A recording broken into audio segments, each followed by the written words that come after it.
Go for the beers. Go for the cheers. Go for the hit and the hits. Go for the scene. Go for the screens. Go for the gallery. Go for the win. Go to Ocean. Post-game show with Seth Joyner. I knew that they had a running game. Derek Gunn. He has put in the effort. Devin Caney. Had we not won the Super Bowl, what would we be saying? And Mike Missanelli. Well, you know who Philly is. Post-game, now streaming on the 6ABC family of apps.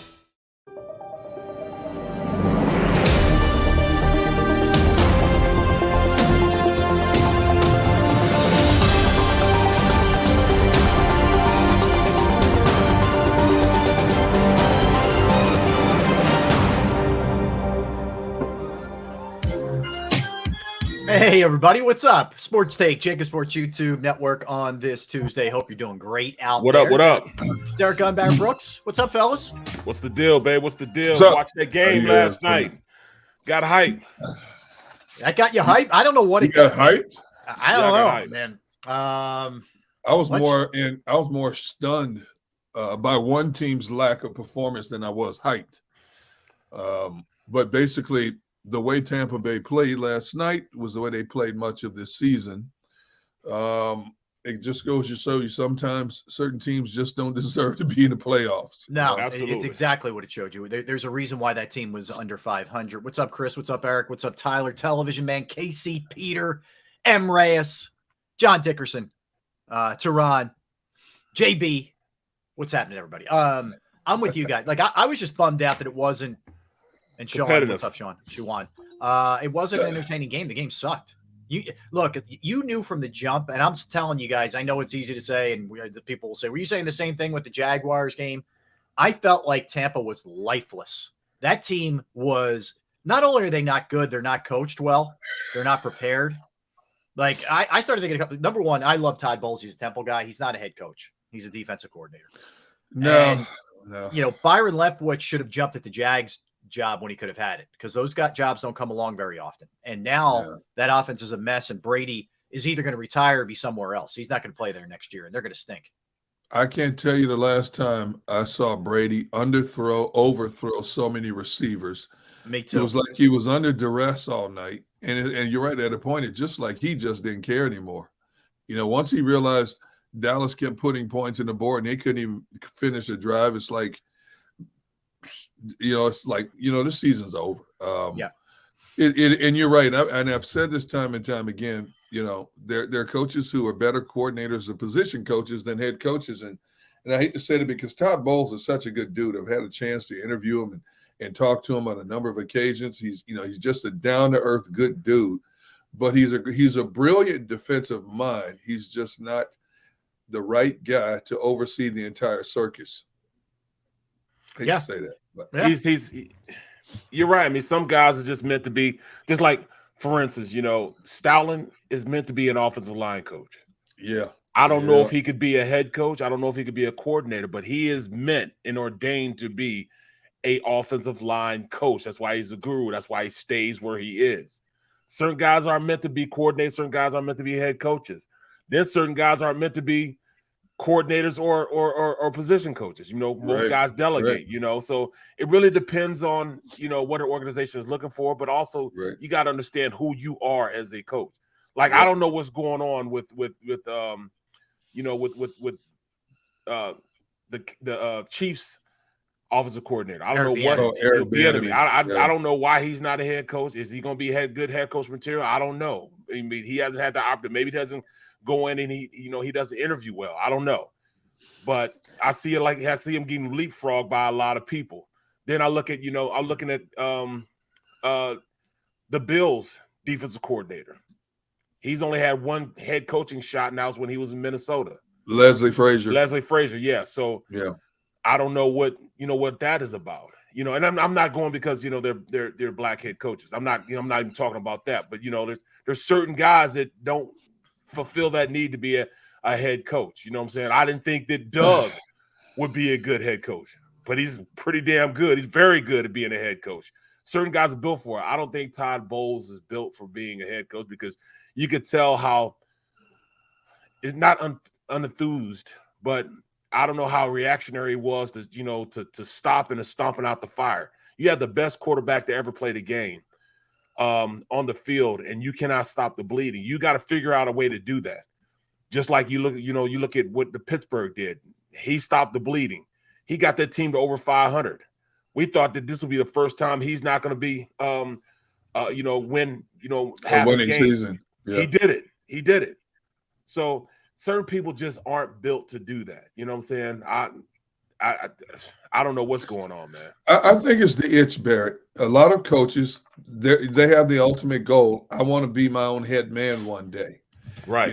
And I don't think they're realistic with themselves. And whether it's the college ranks or the pros, a number of guys get that opportunity, and you soon find out exactly what you're made of. And many more of them fail than succeed.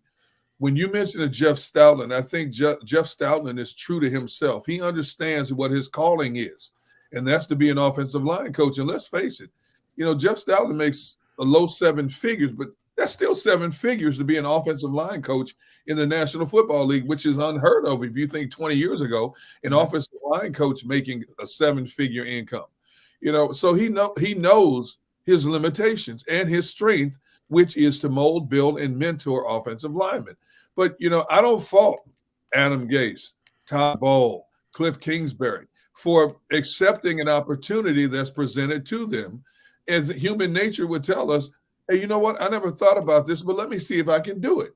And you quickly find out, maybe that's not the case. And you're right. I've heard this time and time again about Eric Bieniemy. Great offensive mind, but maybe he does not interview well. Now, when you think about there's 5 jobs out there right now, and how many coaches have interviewed for multiple positions to head coach? Bieniemy, correct me if I'm wrong, Bieniemy has only had 1 interview. So I don't know if he's lackluster in his interviews. If maybe he shoots himself in the foot. Maybe he goes in to do it because Andy Reid said, you know what, you got to try. I think maybe somebody's trying to motivate him to do this more so than he's motivated himself to be a head coach, and somehow goes in and just does it to get the experience, but realize I got a great thing in Kansas City with a future Hall of Fame head coach. Why would I want to go anywhere else? Well, Eric Winters has something there. B. Brooks Shady said it because Eric was an a-hole behind closed doors. I know him personally. He's my frat brother. Eric Bieniemy? Yeah, he's my frat brother. He went to Colorado. We kicked it, on different occasions, from a frat brother love. This is before me and him were even in the NFL. So I know him at that level. And, he's always been, he's been that dude, even then. Like, I remember playing against him in Colorado, every time you went to go play there, all you heard was, Eric Bieniemy. Man, if the crowd goes nuts, this guy, he was that work when he was in Colorado.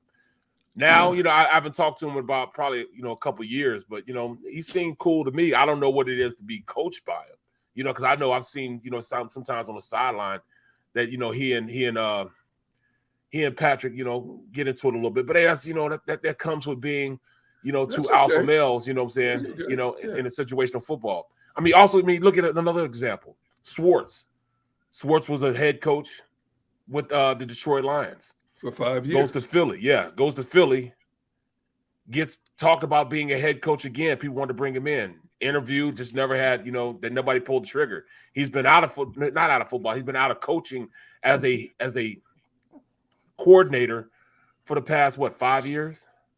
Now he's the defensive coordinator now for the Browns.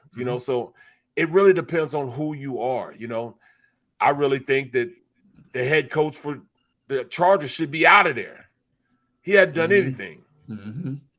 So you just gotta know who you are. Like me, Gotcha. I couldn't be a good head coach. All right, so we'll just get it back to last night for a minute. So what we saw was Dallas dominate. Dak Prescott probably played the best game of his life, start to finish. Just total destruction. Perfect storm. Total destruction, yeah, on both sides of the ball. Brady and the Bucs look terrible as usual. No running game, as usual. Bad protection, as usual. There were at least 3 instances where he and Mike Evans are on different pages, which I don't know, for 2 veterans who have played together a lot. 3 years. How that's happening week 18. It tells me this team is just utterly unprepared, on a million different levels. The lack of creativity, the whole thing. So I guess my question is for you guys, was this more of Dallas looking awesome, and this is the, what Dallas could be, versus Tampa is a total fraud? I think I honestly believe once Dallas went up by 2 scores, even though Brett Mayer, oh my goodness, missed the 2 extra points, I think Tampa Bay knew that it was going to be a long night. And you hate to say anybody just cashed it in when you're playing the game at the highest level. You're supposed to have X amount of pride. And Tampa Bay had the 8th ranked defense in the league. They played like they were the 30th ranked defense in the league last night. Dak picked that but that starts with coaching. Your coaches should be able to motivate you a lot better. You had time to prepare for this. And for you to get under the national lights of Monday night and come out there and do that, that was a disgrace. That was a disgrace for Tampa Bay fans. That was a disgrace to players who are picking up paychecks as the season concludes and getting a playoff bonus as well for just making it to the playoffs. That was a total disgrace what they put on the field last night. Yeah, and to have a home game on top of it. And a home game on top of that. It's even worse. Yeah, it was worse. I don't know, man. I kept looking at it from Brady's perspective. Like, is he so prideful that he doesn't want to go out like this, right? Or does he say, look, I'm not the same guy, like, enough already. It's time to pull the plug here.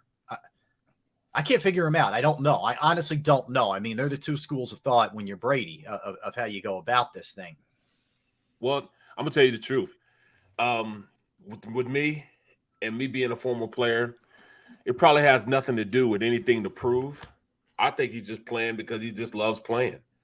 I mean, it's one of those things where a guy just loves to play, and as long as he can still play at a high level, why won't I keep playing? I think it's a lot different than most people. When you have that ability to keep playing, why not keep playing? Mm-hmm. I mean, he's still a top 3 quarterback in the NFL right now. His numbers prove it. I mean, was he 3rd in total passing yardage and touchdowns and offense? Wasn't he like top 3? So, I mean, why would he want to just stop playing, when he doesn't have to? I was under the impression with myself that I would make sure that I played until I absolutely exhausted every opportunity. And I did too. An injury took me out. Year 12, an injury took me out. I mean, I was going to keep playing. If I hadn't got injured then, I'd have probably still been playing now at 50 years old if I could. You know what I'm saying? If I could, Right. I mean, I couldn't. I mean, I could see signs on the wall. I could see probably my 10th year when I see a blitz coming and I see the blitz come. I say, oh, I'm about to go get the blitz. I'm popping out. Oh, I'm popping out here and I still can't. Oh, there he goes. Hey, watch out. I was supposed to get him, but I didn't get him. Mm-hmm. You know what I'm saying? Because, I mean, those guys now are bigger, stronger, and faster. He's still one of the top quarterbacks in the league. So, I mean, it's not like he would go somewhere else and be a backup. If he goes somewhere else, he's going to be a starter. If he stays where he is, he's going to be a starter. It's totally different from what you see in Green Bay. Mm-hmm. Totally different circumstances. Green Bay, they're stopping a player from blossoming because they have a guy that's there who's still the best quarterback in the league. Right. No, it makes sense. But so let's go to the other side of this thing. Brady, we'll see. To be determined. He's going to take some time. I'll tell you what, this sets up for a heck of a matchup next week with the Cowboys and the 49ers, man. This is going to be 2 heavyweights. If Dallas plays this way, if Dak plays this way, if they're able to establish things the way that they did, yet last night. And again, I don't know how much of that is they were just playing a crap team that had no business being in the playoffs, but I got to give credit where credit's due. Dallas played well, and Dak was in total command last night. Shoot, Dak, man, I think Dak, that the way dangerous. He played, he could probably. Yeah, I mean, dude. I mean, looking at what they did and the way the defense played and the way they just were lights out, I think they're going to beat the 49ers. I'm not going that far yet. I mean, they came close to beating them. They came close to beating them last year. It was 23-17 last year. Absolutely. But if Dallas plays this type of game, it could be a last possession game. It could come down to the last possession. And say what you want to say about Dak, but when it comes down to a game like that on the playoff stage, I'd much rather have the ball in the hands of a quarterback, even though his playoff record was 1-3, but he has that experience compared to a rookie who's been riding this Cinderella wave all season long. And eventually the clock's going to strike 12 on this kid, somewhere. How does he handle a pressure of that magnitude, you know, when it's one and done. This is it. This is your last chance. Can you handle that type of pressure? In that scenario, you want a veteran quarterback more so than a rookie who's been the Cinderella story of the league all season long. But I think that's going to be the second best game. There's one, when I talk about when you start stacking up the 4 games this weekend, to me, it's 1 and 1A. I think that Cincinnati Buffalo game is going to be an incredible game. I put them at 1. I put Dallas San Fran. If that Dallas team that played last night shows up against the 49ers on a short week, which I think is bogus for a couple of teams that have to play short weeks. You know, the Giants play on Sunday. Now they got to play on Saturday. You know, Dallas plays on a Monday. Now they got to play on a turnaround on Sunday. But I think those 2 games are going to be explosive type games in a number of ways. Yep. I think that they're going to beat the 49ers because not because of, you know, Purdy and the Cinderella story, you know, like, you know, it's 12 o'clock and a glass slipper, you know, all that type of stuff. I'm just saying that, I mean, Dallas is a good team. It's the best team. It's the best team that the 49ers will play. That played probably. I actually think Dallas will beat the Chiefs too. The Chiefs is the best team that the 49ers played this year, and that was a battle. This will be the best team in the NFC that they'll play this year from this point right now. The way Dallas is playing, they're playing very, very well. Now, do they scare me? No, because we know them. We played against them. We know what we can do now. This team is confident. You'll see a much different team than you saw the previous 4 weeks from the Eagles. You're going to see a different team. This will be a more put-together team, a more confident team, and more, you know, more healthier than they've been in the past 8 weeks. They'll be healthy enough to go out there and play a complete game plan against this Giants team. But when you look at Dallas and you go player for player against the 49ers, this will be a great game, man, because their DBs, besides the safety, 29, their DBs, I don't know if they can handle the speed that they have, the wide receiver position with those corners that they have. Who you mean Dallas handling the 49ers speed? No, Dallas handling. No, Dallas will be, their defense will be okay against that offense. Purdy. That's my biggest criteria when I look at that matchup, Barrett. Can Dallas' secondary, which plays undisciplined at times, handle the speed? You're right about that. The 49ers have at the wideout position.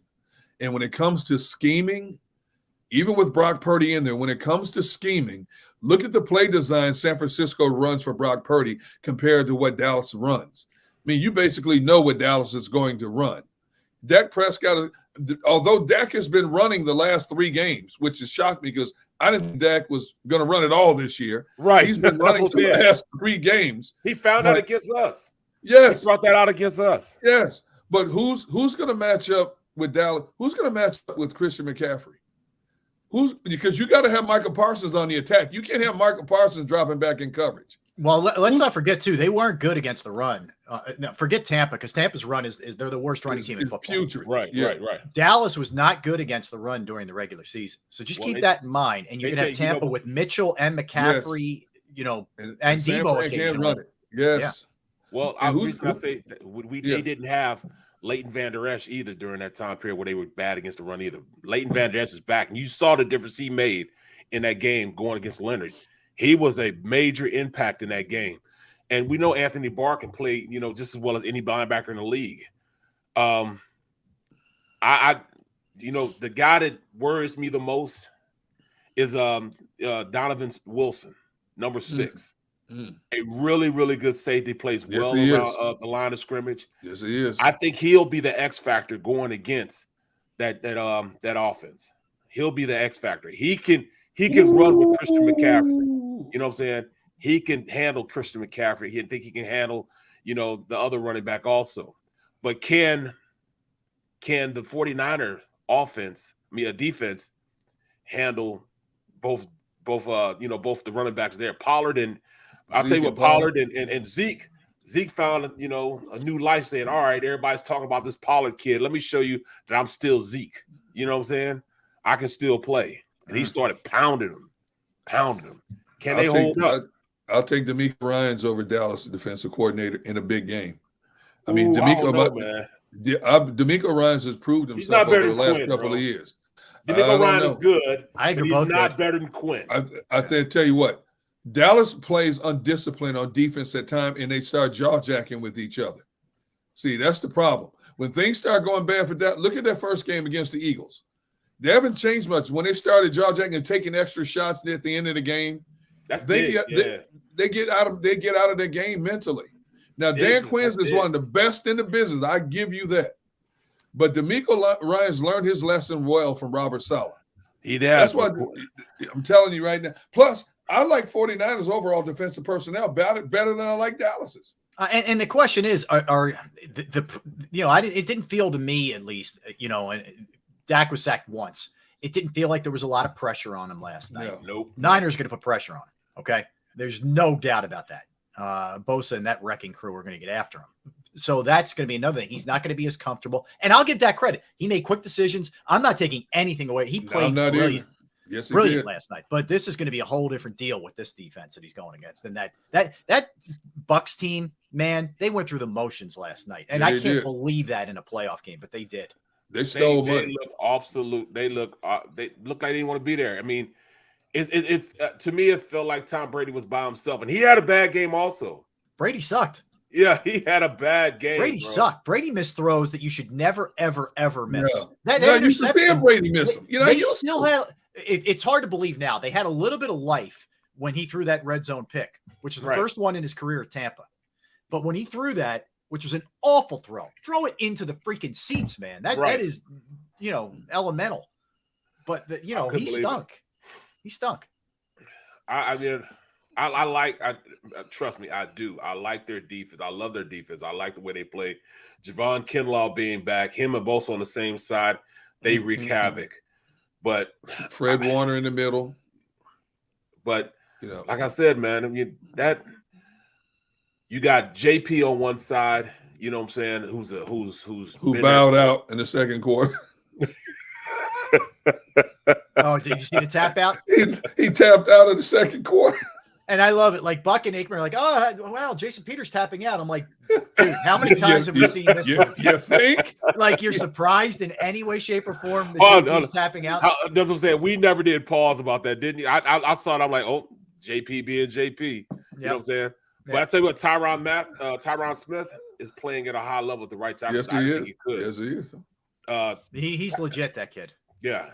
Oh, Taylor Smith is really Tyler good, Smith. Tyler Smith is legit. Tyler Smith, the rookie. Tyron Smith on the right side. Yeah, I thought he was always a left tackle. He's playing a damn good job at right tackle, and that's the reason why I think that they'll play well. They're going to have Bosa over the rookie, but I tell you what, he's a pretty good athlete, man. He can move around. He's played well. You slide the protection to him. I think he'll be okay. He'll be okay. Now he's not going to be able to go 1-on-1 against Bosa. He's not gonna be able to do that. I'm not gonna put it that far. But he'll fight him, man. And that's all you want is somebody to fight him. Two guys, going at it like that. This is gonna be a good game, man. In fact, what time is this game being played? So the game times for this weekend, the early game is the Jags Chiefs on Saturday, then it's the Eagles. Sunday at 3:00, Bengals Bills. 6:30 is the Cowboys 49ers. So that's the Cowboys 49ers Sunday night. Dude, this is a great slate of football, bro. Yeah, it is. They messed me all up with the Saturday game, man. Come on, Saturday 8:15. You ain't even kissed me, man. You can at least kiss me, man. You ain't even kissing me, bro.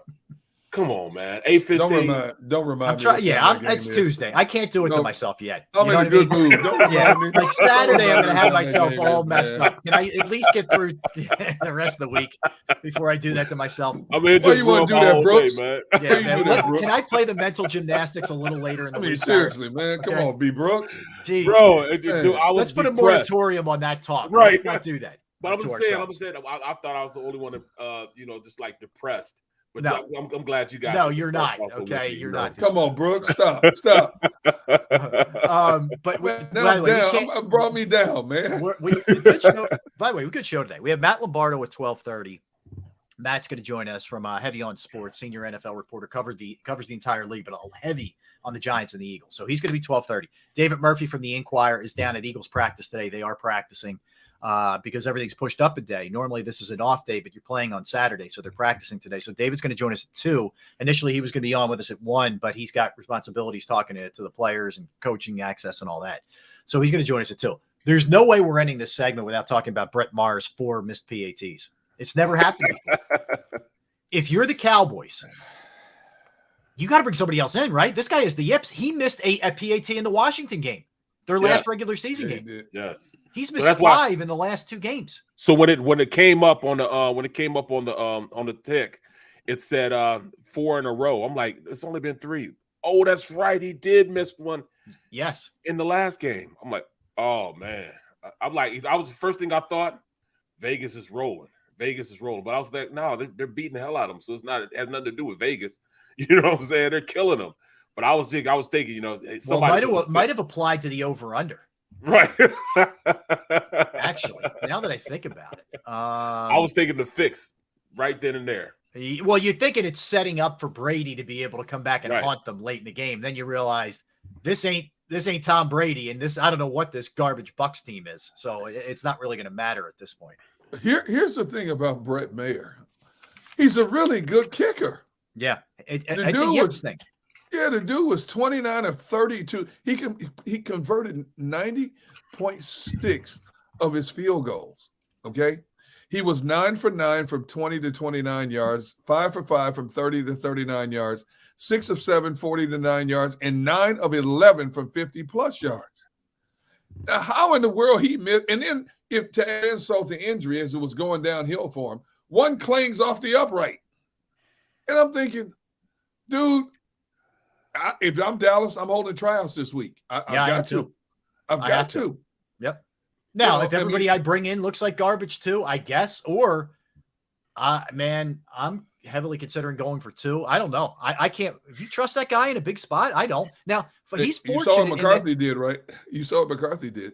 Yeah. On a chip shot field goal, he went for the 4th down. No, you stay right here. Would you trust him? And he didn't have to kick any big field goals last night. Would you have felt good about him stepping up to the plate for that? Nope. No chance. Nope. No chance. All right, let's get a timeout. We're going to come back. We're going to talk to Matt Lombardo from Heavy on Sports. He's the senior NFL reporter for them. We will talk to him about the Eagles, of course, and the Giants. And we'll get his thoughts on the Cowboys game as well last night. So don't go anywhere. Derek Gunn, Barrett Brooks, Rob Ellis. Hey, Rob, real quick. Real quick. Hey, Barrett. Yes. Eric Winters has a good question for you. Have you ever tapped out of a game? Heck no. I mean, I count it as a joy to stay in the game. As long as I'm in the game, I mean, I'm getting paid. I was trying my best to get in the game. Let alone I'll be mad at somebody trying to come in from like, nah, bro. You know what I'm saying? You will not Wally Pitt me. This is the no tap out zone. This is a no tap out zone. Man. Yeah, all right, let's get a timeout. We'll come back. We will discuss all things Eagles with Matt Lombardo when we return. Derek Gunn, Barrett Brooks, Rob Ellis. We're Sports Take, JAKIB Sports YouTube Network.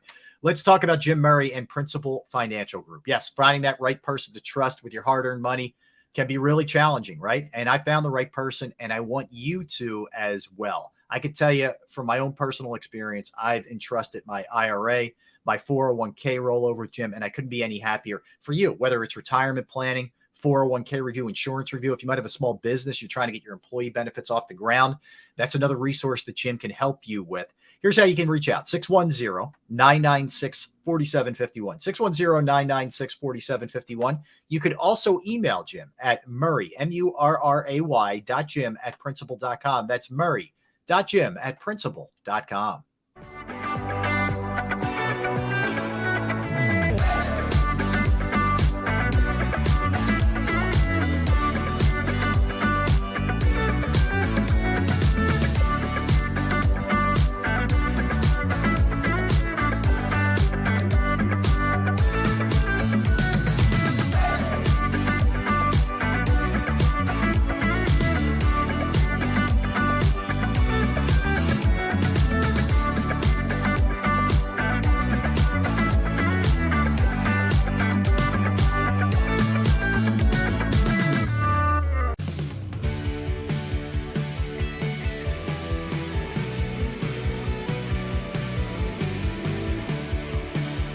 My name is Fran Salerno. I'm a managing director here at Del Valle Insurance Group. Been in the business for over 36 years, saving people money on their insurance needs. Give us a call. Let us help you custom design an insurance plan that meets both your needs and budget. Since 1977, it's always been about you, the community, at Rafferty Subaru. And through the Subaru Love Promise, we prove we care by supporting charities like So Good Now. So Good Now helps kids in under-resourced areas by connecting them with student athletes to serve as mentors. We remove barriers so athletes can help youth in the corners of our communities where light and love are needed most. When you choose Rafferty Subaru, you help organizations like So Good Now. It's all about you at Rafferty Subaru. Go for the beers, go for the cheers, go for the hit and the hits. Go for the scene. Go for the screens. Go for the gallery. Go for the win. Go to Ocean. We all know that taxes are just part of life. It's true during our working years, but also in retirement. But what you might not know is up to 85% of your Social Security benefits might be taxed. Our team at Thrive Financial has helped retire thousands of people across the Delaware Valley by asking questions they never knew they needed to ask, including how their Social Security benefits might be taxed. It's time to be proactive on taxes. Get your Thrive Retirement Tax Playbook today.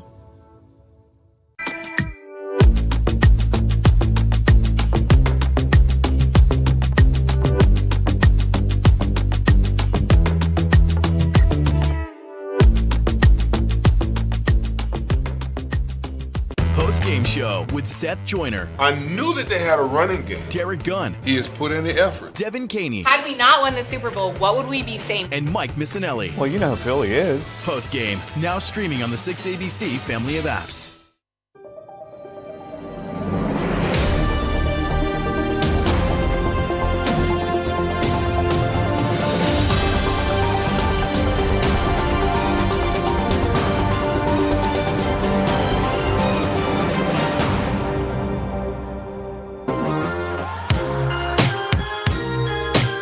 What's up, everybody? Thanks for hanging out with us on this Tuesday. We are Sports Take, JAKIB Sports YouTube Network. I'll remind everybody the good thing about a Saturday game is it's one less day of build-up. We get to it a little bit quicker, even though it may not be the time that we're all thrilled about. The bottom line is Eagles Saturday night against the Giants. And joining us right now from Heavy on Sports, NFL reporter, the one and only Matt Lombardo. Lombo, what's up, my man? Hey, boys. Thanks for having me back. What's going on, man? Come on, man. I appreciate you coming back, man. I mean, you cover both of these teams, individually, man. So we had to have you on. Yeah, you know what? I almost feel like I'm the president at halftime in the Army-Navy game, right? You've covered both of these teams, spent time on the beat. I have to almost walk one sideline to the other at halftime. It should be a fun night down at the link. And, just a turnaround in the NFC East this year when you think about it. Kind of the laughingstock, the NFC released a year ago. And now you're going to the NFC wildcard weekend. 3 of the teams from the division made it to the divisional round. So a really fascinating turnaround that I think really, in terms of the Giants, one of the bigger turnarounds that we've seen in recent history. When you look at how they got here, the players on that roster and the job that Brian Daboll has done, arguably, in my opinion, cementing his status as the coach of the year. Saturday night should be a real fun one. Yeah, Lombo, that's the thing, man. I mean, I don't know if people remember what a disaster they were under Joe Judge. And I will say the roster isn't that drastically different. I know Saquon's healthier and there are other factors involved here, but it's not like they went crazy in the offseason bringing in different pieces. They really didn't. He's doing this essentially with very similar personnel. No, I agree. And I'd argue significantly worse personnel at wide receiver. When you look at the regression of Kenny Golladay and the limited role, I mean, they're trotting out guys named Richie James and Isaiah Hodgins. And Hodgins, a waiver wire pickup from the Bills, suddenly has turned into a fringe star who I'd argue is probably entering this season as a fringe NFL player. And to me, that really speaks to the job that Mike Kafka, former Eagles backup quarterback, has done as offensive coordinator. And rightfully so. He's drawing a lot of interest in terms of a potential head coaching hire this hiring cycle. And I look at what they've been able to do with Hodgins and James and really developing that offensive line. Daniel Jones has gone from being a guy who the Giants in April on draft day declined his 5th-year option.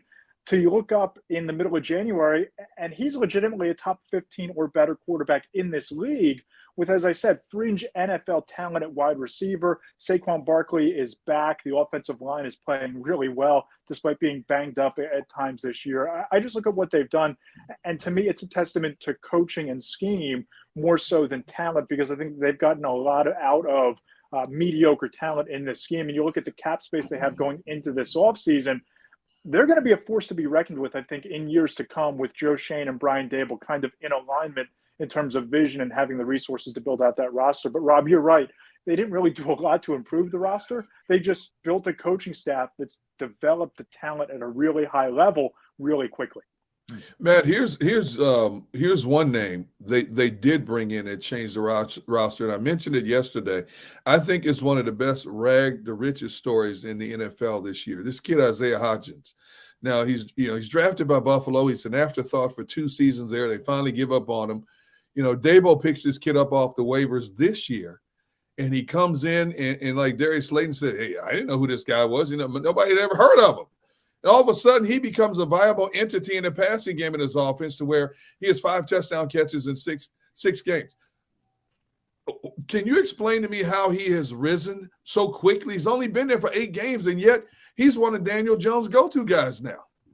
Yeah, Gunnar, I think it's a couple of things. And Brian Dable made the comment in Peter King's column yesterday that he was a guy that you talked to Joe Schoen. These guys obviously coming from the same background in Buffalo. They've built an offense, with similar terminology to what the Bills deploy. So it was obviously a soft landing spot. You're not looking at a depth chart where you're trying to overcome Stephon Diggs and Isaiah McKenzie and all of these weapons in Buffalo. He kind of falls into East Rutherford where he's the guy, right? I mean, Kenny Golladay, an afterthought. Sterling Shepard banged up, not on the field. And who else do you go to? Richie James? I mean, Daniel Bellinger, the rising tight end. He had the opportunity here with a quarterback who they've done a really nice job of kind of, preaching to him, protecting the football and taking your shots when they're there. Hodgins, I think, has created a lot of shots because he had the opportunity to get on the field immediately, and there wasn't that competition for reps, and there was the familiarity with the scheme, and I think that's a dangerous combo for a young player. When you look at Wink Martindale, I'm going to go to the other side of the ball with Wink Martindale and the guys that he has there, Ojulari. You got Dexter Lawrence playing at he's all pro, he's playing all-pro level. And, the mixture of adding, Kayvon Thibodeau, what makes this defense, with the blitz package, they tend not to blitz a little bit less this last game against Minnesota. Do you think they have kind of the same game plan going to this because Jalen Hurts has kind of picked up their blitz and understands their blitz and can hurt them in a blitz? Yeah, I think they don't really have to blitz as much, Barrett. When you look at the interior rush that you get from Dexter Lawrence, you look coming off the edge, a guy like Leonard Williams, who had a really nice game the other day in Minnesota. If you don't have to blitz and you can drop your guys in coverage, I think that takes away the middle of the field a little bit, which is where the Eagles have liked to feast in the underneath game to Dallas Goedert and to the backside of the backfield. I don't think they're going to have to blitz as much, and I certainly don't think that you want to against Jalen Hurts, because as you alluded to, he's kind of in that Joe Burrow, Patrick Mahomes realm of, if you can't pressure him without blitzing, it's going to be a long night because he's going to pick you apart if you don't get home. Lama, I'm going to go back to the offense and just, we all sort of wrote Daniel Jones off. So did the Giants, not picking up his option, frankly. Right. They didn't have the belief. Is this just simply putting in a better system for him? Is it a running back you can count on? Is it Brian Dable just instilling the confidence in him? What's made him look like the guy that Dave Gettleman drafted as high as he did? Yeah, I think, Rob, it comes down to them not really asking him to do too much, right? They're not asking him to put the ball into harm's way all that often. They've realized that he's a threat with his legs as well as with his arms. So they've kind of crafted this scheme where it's a lot of RPO. It's a lot of, read option type of schematics. They lean on the running back with Saquon Barkley, who's fully healthy, more explosive than I think he's ever been. I tweeted it during the game on Sunday. I think that if Dave Gettleman were, half the roster builder that Joe Schoen has been, that pick number 2 overall in 2018 would have looked a lot different, because this is the back the Giants thought that they were getting. And again, I think they need to really revamp that wide receiving core. But as far as Daniel Jones goes specifically, I think it really just comes down to they've built a scheme around his strengths. He's figured out a way to protect the football, only 5 interceptions this year. But let's not go crazy and hog wild about his production. Only had 15 touchdowns. So it's not like they're, beating teams dramatically through the air. They've done enough by not giving other teams extra opportunities via the turnovers. They've ran the ball down your throats all year with Saquon Barkley. And Daniel Jones has become basically the conductor of that offense. It's worked really well for them. And I'll be fascinated to see what they look like next year, assuming they go out and they build out that wide receiving core and give him some top-tier receivers. I'll be interested to see that combination of protecting the football and confidence, what that does for Jones and the offense moving forward in 2023 and beyond.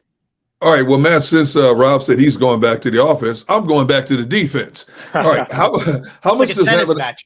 back and forth? How much does having Adoree Jackson and Xavier McKinney back in that defense change the way what's his name? Wink Martindale. Wingdale change the way he calls a game. I think it changes a lot, right? And I think that you saw that stretch of 2 or 3 games where McKinney was out and they were kind of vulnerable, especially the game against the Seahawks without him out there. I think that McKinney is probably one of their 2 best defenders. And Adoree Jackson, you saw what he did against Justin Jefferson. He was really a non-factor for much of that game on Sunday afternoon. And I really think that when you look at what Adoree has done, according to PFF, his passer rating allowed is something like 80.7, just a really solid cornerback lockdown year for him. And if they're able to replicate that against A.J. Brown and have Adoree travel with A.J. Brown as he did with Justin Jefferson, I think it's going to be really one of the more interesting matchups to watch on Sunday night. But I think that those 2 guys being healthy and playing at a high level, it changes everything for that defense. It really does. In the same way that having Chauncey Gardner-Johnson back there for the Eagles, absolutely, there was a spell for 2 or 3 games where you looked up at the box score and you saw a little bit of regression from James Bradbury and Darius Slay because Gardner-Johnson wasn't back there. All of a sudden, he comes back against the Giants, and I know it's against their backups, but they looked like they just had a more confident secondary. They played at a higher level, and I think that's sort of what you're seeing from the Giants with McKinney and Jackson being back out there. Looking, player for player, we see this Eagles team as a team that, on paper, they look better than this, the Giants team, and understanding that how much, how do you really do they really think that they can beat this Eagles team? I mean, are they really ready to take, the full onslaught of healthy Lane Johnson, Jalen Hurts going into this game? To me, it's kind of iffy as far as what type of game we're really going to see, because so everybody else is an easy win. I'm not necessarily seeing it that way. Yeah, but I don't think this is an easy win for either side. I don't think that either one of these teams should go in there thinking that it's going to be easy. Look, I said it on my podcast last week. This all hinges on Jalen Hurts for the Eagles. Everything for the Eagles and their trajectory in this postseason run hinges on Jalen Hurts being fully healthy and fully effective, because he clearly wasn't 2 weeks ago, even against the Giants backups. They went into that game basically saying, you are not going to take a hit today. You're going to throw it away. If you scramble, you're going to scramble out of bounds. If that's the Jalen Hurts that the Giants see on Saturday night, they have a puncher's chance here because they don't turn the football over. They are able to control the game via the run. Their defense is playing at a really high level, as we saw in Minnesota. But if Jalen Hurts is back to his MVP form and they're able to spring A.J. Brown for a couple of big plays down the field, if they're able to control the tempo with Miles Sanders and get Dallas Goedert involved, and if Lane Johnson is healthy and they keep Jalen Hurts upright, then yeah, I think the Eagles are rightfully about a 6 or 7 point favorite. But I think this game is going to be a lot closer than people think, because I don't know that Jalen Hurts is 100% healthy. I don't know that he's going to be the same quarterback that he was in weeks 6, 7, or 8. And the Eagles are going to need him to be, not only against the Giants, but assuming they get by on Saturday night against San Francisco or Dallas or whoever it winds up being in the championship game next week, if they make it that far. I think it's going to be close to Lambo. I know the spread's up to 7.5. I think that's – I wouldn't touch it, but if I was leaning, I'd grab the 7.5. That's just me. Let's go back to a point you were just making. You can't really take much from that last game, where the last regular season game, where the Eagles are trying to not get guys hurt, but kind of win the game. Giants aren't playing anybody. It's a wash. Do you take much from the earlier game? It wasn't that far back. It was week 14. It was about a month and change ago, where the Eagles, was pretty handily 48-22 win. Yeah, I think that's the formula, right? I mean, they rushed for what, 295 yards or something ridiculous in that game. But again, Jalen Hurts was fully effective and fully mobile. I think that the big key for the Eagles is figuring out a way to get the ball into the red zone and let Jalen Hurts do his thing. It's something like 20 red zone touchdowns this year between rushing and passing, really effective inside the 20. And I think that that's where he's at his best. And, you know, if you can establish the run and keep the Giants off the field and you can dictate to that defense and shorten the game, yeah, that's going to get you by. But again, I'm not writing off the Giants, especially after the defensive effort that they had against the Vikings on Sunday. Matt, here's what I've said, and I don't write off anybody at this stage because I think the first round of the playoffs has been exactly a replica of what this entire season has been. Unpredictable at its finest. And I've said this time and time again throughout the latter course of the season that we've seen more unpredictable outcomes than I can remember in any time in recent year. And if you're still standing in the playoff, you always have a puncher's chance. You look at the way the Jacksonville game turned itself out. You look what turned around that Baltimore game, a fluke play. I look at this Giants team similar to some teams that we've seen in the past, and I brought it up to Barrett yesterday, where number 6 seeds were thought to be just a practice game, and all of a sudden they shocked the world. Now, the Giants go into Minnesota, they beat the 3 seed. That's got to build confidence for them. You know, they know this Eagles team inside and out.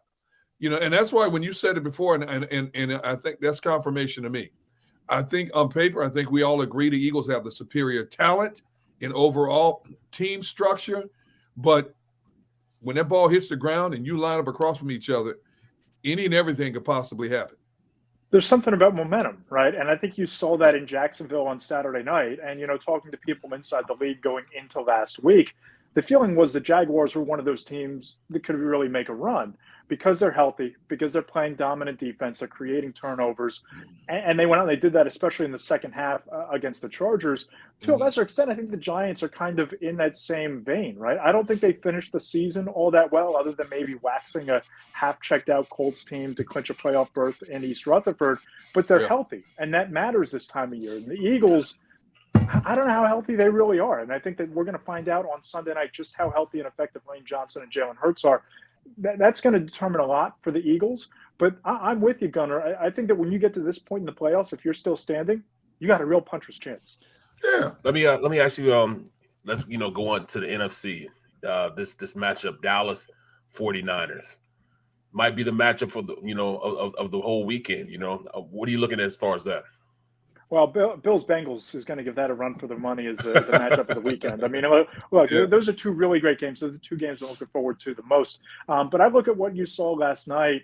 Dak Prescott really answered all the critics, in terms of coming up small in the postseason. Yes. Maybe the finest performance of his career. You look at Micah Parsons, 2 tackles for loss, 9 pressures. They didn't even blitz all that much because they didn't have to, except for him flying all over the field into the backfield. I mean, to me, I think the 49ers are one of those teams that, even though they've kind of said it and forgot it at quarterback, that they can kind of go autopilot with Brock Purdy, they beat you in so many ways. They create turnovers. Going into the postseason in their final 5 games of the year, they held opponents to 13.5 points per game. That's less than 2 touchdowns per game. Really tough to beat defensively. DeMeco Ryans is going to be a head coach. There's no doubt in my mind about that. But they're so hard to contain offensively. They beat you with Deebo Samuel through the air, on the ground. Christian McCaffrey, same thing. Then you got to worry about George Kittle over the middle. And, by the way, there's Brandon Ayuk, one of the more underrated receivers in the league. Right. I think the 49ers are the most complete team remaining in the postseason, certainly the most complete team in the NFC. And I think they're going to be a handful. If the Eagles get past the Giants on Saturday night, they're going to be a handful in that championship game. And I think Dallas has a chance because of how prolific their offense is. But I think the Niners are just too balanced and too talented on both sides of the ball. I just don't see the Cowboys capturing that lightning in a bottle twice, especially when you look at who they did it against on Monday night, a really depleted Buccaneers team with Tom Brady playing arguably, I think, one of the worst games of his entire career. Yeah, and not only was he stunk, they were lifeless. There was no adjustments made. I mean, it just went to show everything we talked about all year. That team had no business being in the playoffs, Matt, let alone hosting a game. No, I agree. And, I think that, all the talk about Tom Brady potentially going to the Raiders, listen, I think retirement is legitimately on the table for him, as it should be. I mean, this wasn't Michael Jordan crossing over Byron Russell for the game winner in 1996. this was Michael Jordan hanging on in Philadelphia, scoring 15 points in 28 minutes at age 40. That's what we saw from Tom Brady. As a wizard. That's what we saw from Tom Brady on Monday night.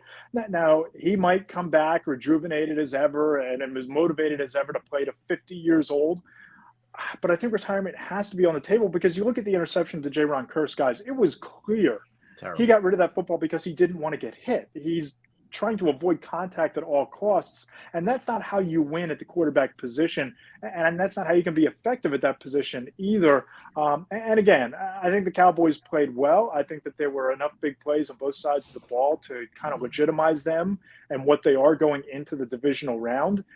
But the Buccaneers have some serious questions to answer, not just about Tom Brady, but about the direction of that offense moving forward from here. Love it, man. This is what it's all about, man. Playing in January, going into February. I like our odds, but if you look at the AFC team, I don't know if Doug has a really good opportunity against Big Red, his former coach, They're going to win that game. Whoa. They're going to win that game. And they're 8.5-point dogs. I think bare minimum they cover. I think they have a chance of winning outright. Listen, I look at the way that defense is playing right now. Yeah, I think of the way that you look at Josh Allen and Trayvon Walker, the way they're playing off the edge, and just the way that they changed the course of that game in the second half. They're not a fluke. This has been a month and a half of them just strangling teams defensively. And I know it's a tough environment. I know you have to play a perfect game for 60 minutes against Patrick Mahomes and the Chiefs. But Mahomes is one of these guys where for every 3 or 4 spectacular plays, he'll throw the ball into harm's way for a costly interception at a bad time. That's how the Bengals have beaten them 3 times in a row.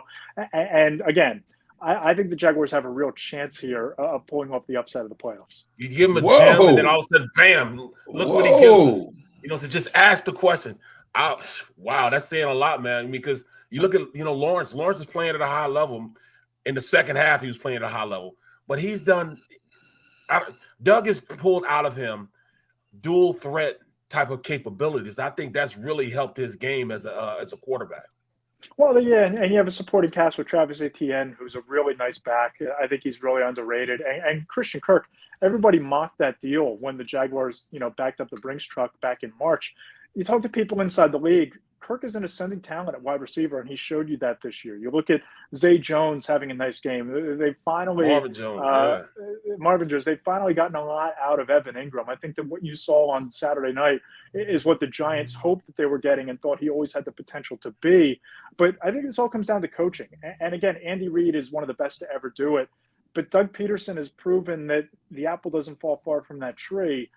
He has the Jaguars believing. He clearly got them bought in the second half, and they built up a nice scheme that utilizes the best of Trevor Lawrence and involves the tight end and Evan Ingram the same way the Eagles have over the years with Zach Ertz and Dallas Goedert. This is a really, plucky, really dangerous Jaguars team, and I think that the rest of the country is kind of sleeping on them a little bit. I want to get it back to the Eagles, as somebody once said, Matt. We've heard that a time or two. Yes, we have. And Jonathan Gannon. And I don't want to prejudice anything by asking the question, but I'm just curious what you think of him.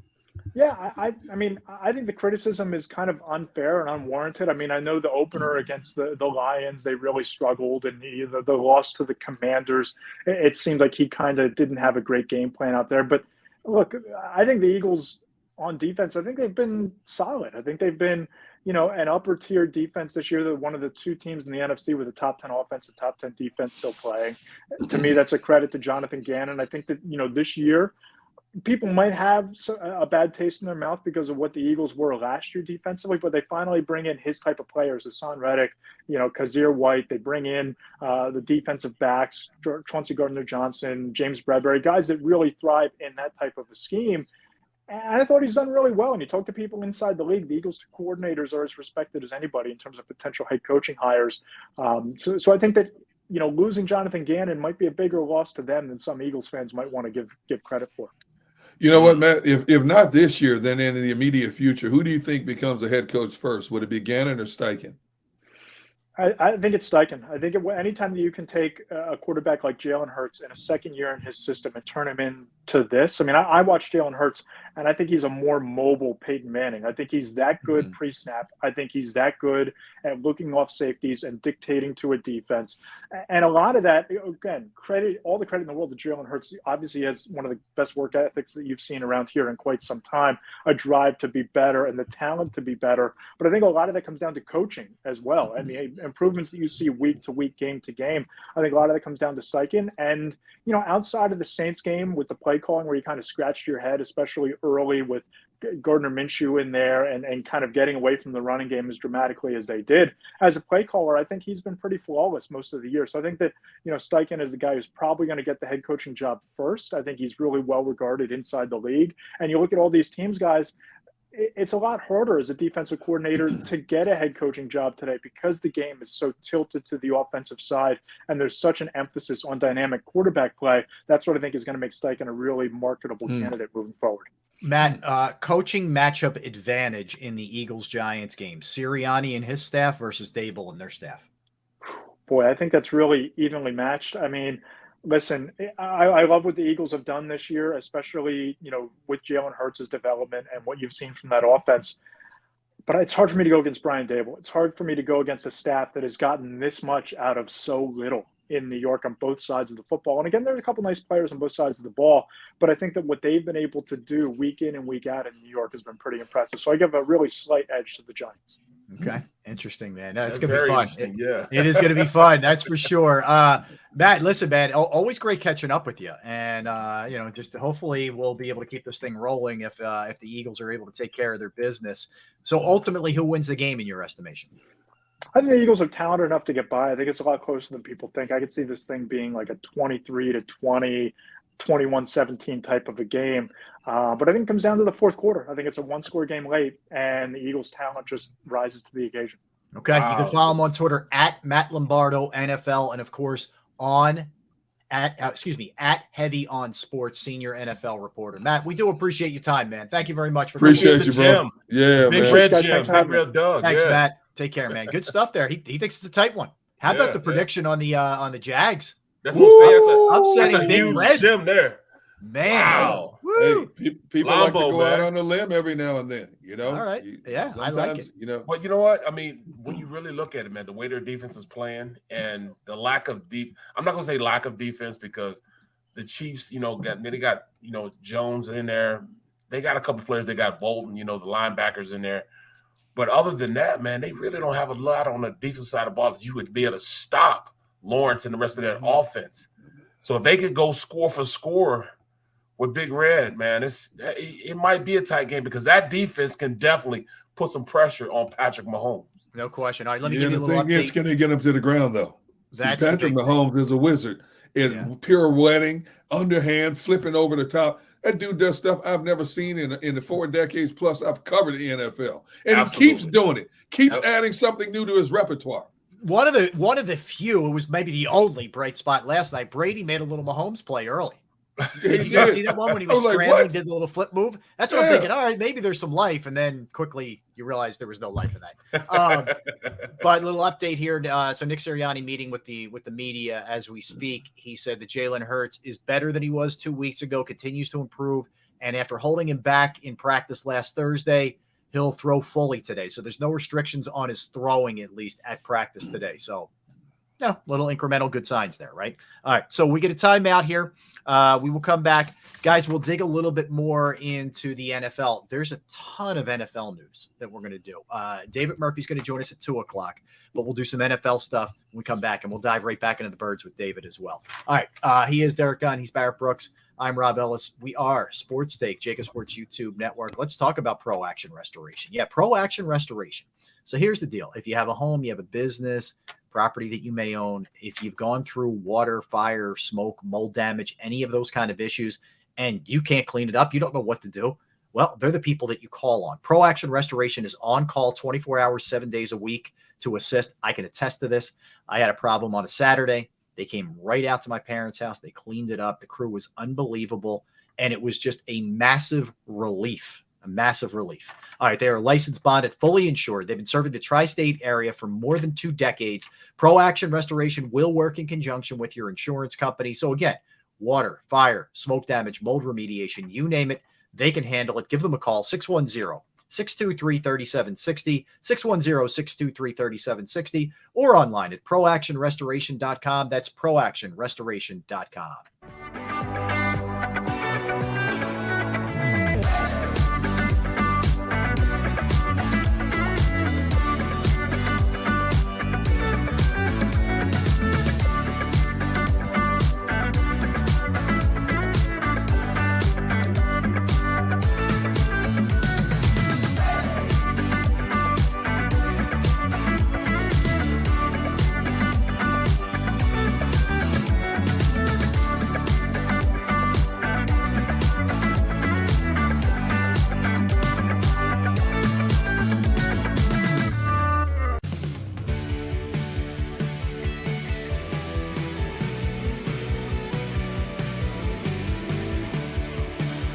My name is Fran Salerno, and I'm a managing director here at Del Valle Insurance Group. Been in the business for over 36 years, saving people money on their insurance needs. Give us a call. Let us help you custom design an insurance plan that meets both your needs and budget.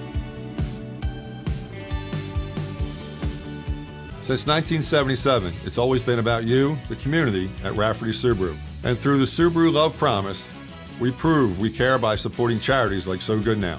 So Good Now helps kids in under-resourced areas by connecting them with student athletes to serve as mentors. We remove barriers so athletes can help youth in the corners of our communities where light and love are needed most. When you choose Rafferty Subaru, you help organizations like So Good Now. It's all about you at Rafferty Subaru.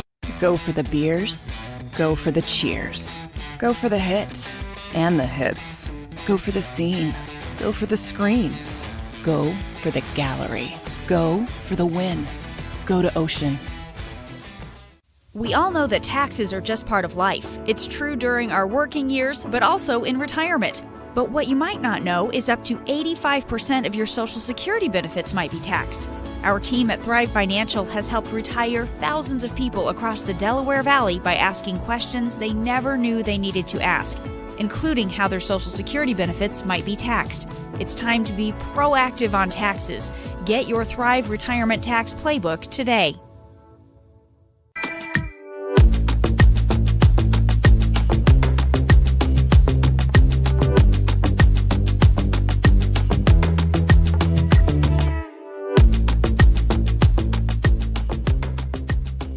Post-game show with Seth Joyner. I knew that they had a running game. Derek Gunn. He has put in the effort. Devin Caney. Had we not won the Super Bowl, what would we be saying? And Mike Missinelli. Well, you know who Philly is. Post-game, now streaming on the 6ABC family of apps.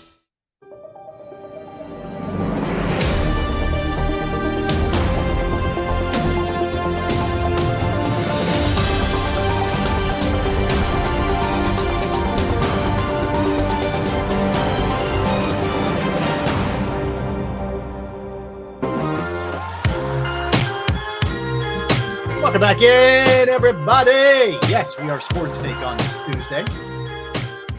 Derek Gunn, Barrett Brooks, Rob Ellis. We are counting down the days till the divisional matchup between the Eagles and the Giants in Philadelphia, Liquid Financial Field. 8:15 start for that contest. How about this, though? 3 out of the 8 teams are from the NFC East. You got the Eagles and the Giants playing one another, the Cowboys advancing to take on the 49ers. That is damn impressive, man, that you have 3 from one division in the final 8. NFC is finally getting respect back after being mediocre for so many years, you know, and that's a good thing. You know, glad to see it fun. You know, this division has been down for so long. It's always been about just Dallas and Eagles and Dallas. And we saw Washington fight to the bitter end. They flopped at the end, you know, but they were a legitimate playoff team until the second last game of the season. And the Giants have been one of the best stories of the year. And the turnaround, you can't emphasize enough, the turnaround Daboll has done with the same roster basically that was there a year ago speaks volumes in terms of what and there's a prime example of a coordinator who was meant to be a head coach. in just 1 year. You know, he surrounded himself with the right assistant coaching staff. He won these players, just like Sirianni. He won these players over right away. Yep. He got them to believe in themselves and what he stood for the very first game of the season. When he went for it, when the percentages said you go for the tie, not the win, he said, no. We're changing it. We're changing the culture here. And if we're going to change the culture, it has to start now. Now, I wonder what would have been like had they not got that 2-point conversion in that opening game. I agree with you. The whole season might flip. It really could have. Yeah. Players are like, oh, geez, here we go again, just like last year, but they got it. And that just set the course for what they were. And we kept waiting. I mean, everybody on the outside looking in was waiting for the Giants to falter at some point this season. It never happened, and here they are, still standing alive in the NFC playoffs, and one of 3 NFC teams still standing. Yeah. Yep. Well said, Derek. Well said. That's for sure. So let's stay in the NFC East for a minute. The lone team that did not make the playoffs, the Washington Commanders. Now, according to JP Fenley, who we've had on the show from NBC Sports, Washington, the sale of the Commanders could go down by March. I mean, that quickly. This thing is ramping up. I found it interesting, the little tidbit that he threw out there. Let me give him some love with his Twitter handle too, because I think he does a really nice job in general, kind of covering things here. If I can find it. Let's see if I can find him here. Anyway, I'll find it while we do this. But he said the leading contender, he said, is probably not Jeff Bezos and some of the other names that you've heard. Not Jay-Z and the rest of his conglomerate of guys. No, he said the leader in the clubhouse could be Josh Harris. Josh Harris, who owns the Sixers and the Devils and a lot of other things, could be the leader in the clubhouse to buy the Commanders. How about that? That's huge. That's huge. Man, I mean, he's already got. I mean, the Phillies. I mean, who's the guy, the owner of the 76ers? He also owns the hockey team up north too, right? Yeah, the Devils. Josh Harris owns the Sixers and the Devils, right? And the Devils, right? Yeah, it's JP Fenley. It's at JPFINLAY NBCS. Anyway, I'm sorry to interrupt you, Barrett. Go ahead. Well, I mean, when is enough enough? When you have that kind of bread, it's not. Right. The answer is it's not. From cigars? Yeah, exactly. Well, if you go back to last May, Josh Harris put together a group of investors that were willing to pay $5 billion for the Denver Broncos, but they made it very clear they were not going to get into a bidding war, to buy the Broncos. And lo and behold, at the last minute, they pulled their offer off the table. So he's just been sitting and waiting. The fact that you have enough money or enough pull to put together a group of guys that can bid on not 1, not 2, but 3 professional entities of the 4 major sports, man. Bro, when is enough enough? I mean, like, I'm just not that bored. If I had a couple $1 billion, I just wouldn't be that bored that I would want to go buy a team, and not just one team, but he'll have 3 teams. He wants to buy up the whole Eastern Seaboard. Huh? Yeah, I mean, he sees dollar signs, man. That's it. Well, the fact that he's interested in Washington should come as no surprise, considering he's from D.C. Oh, okay. Is he? I thought he was a New York guy. Okay. He's from D.C., so I'm assuming he grew up a Washington fan, okay, before there was the Baltimore Ravens team. But I read JP's story, and he said he talked to somebody from the USA Network who said that that Washington was one of the more desirable franchises to purchase in the NFL. He said if you look at where their practice facility sits on, it's around a lot of high tech industries. Which means if Snyder decides to sell him, he'll get a pretty penny because the new ownership wants to build a new practice facility, a new stadium. Right. Now, a lot of people have said when it first came out that Daniel Snyder was looking at building a stadium in Virginia, a lot of people were turned off. I am not driving to Virginia to watch this team play. But I guarantee you, whether it's Josh, they will. Yeah, exactly. But if new ownership comes in, especially with somebody of a Josh Green pedigree who's loaded, who's from that area, people will flock to go see that team play. D-Gun. Yeah. They said the same thing about the Chargers. They said the same thing about the Raiders. Exactly. Raiders, I mean, they've been selling out. You know what I'm saying? And it's that, you know, that team being in Vegas is nothing but transient people walking through there. You know what I'm saying? Exactly. Yeah, very same thing with San Diego. Same thing with that San Diego, LA area. They're mostly transients. Yeah, you know. Yeah. So you're right, Derek. Josh Harris grew up in Chevy Chase, Maryland, and went to high school at the Field School, which is in Washington D.C. How about this? He went to the Wharton School at Penn, right? Got a BS in economics. Then got his master's from Harvard as a Baker Scholar and Loeb Finance Fellow. He was a fellow. Damn. So my man did all right in school. Yeah, that man knows how to make money. He knows how to make money. As of 2 years ago, he was worth $7.5 billion. He is the in private equity is how he made his money. But he is the principal owner and managing partner of the New Jersey Devils, the Philadelphia 76ers, and Crystal Palace of the English Premier League. Jeez. So he's got his hand in a lot of different sports, in addition to his other business ventures. So this doesn't surprise me. You think about it. If he can get this, he'll have control of an NFL team, an NBA team, an NHL team, and an English Premier Soccer team.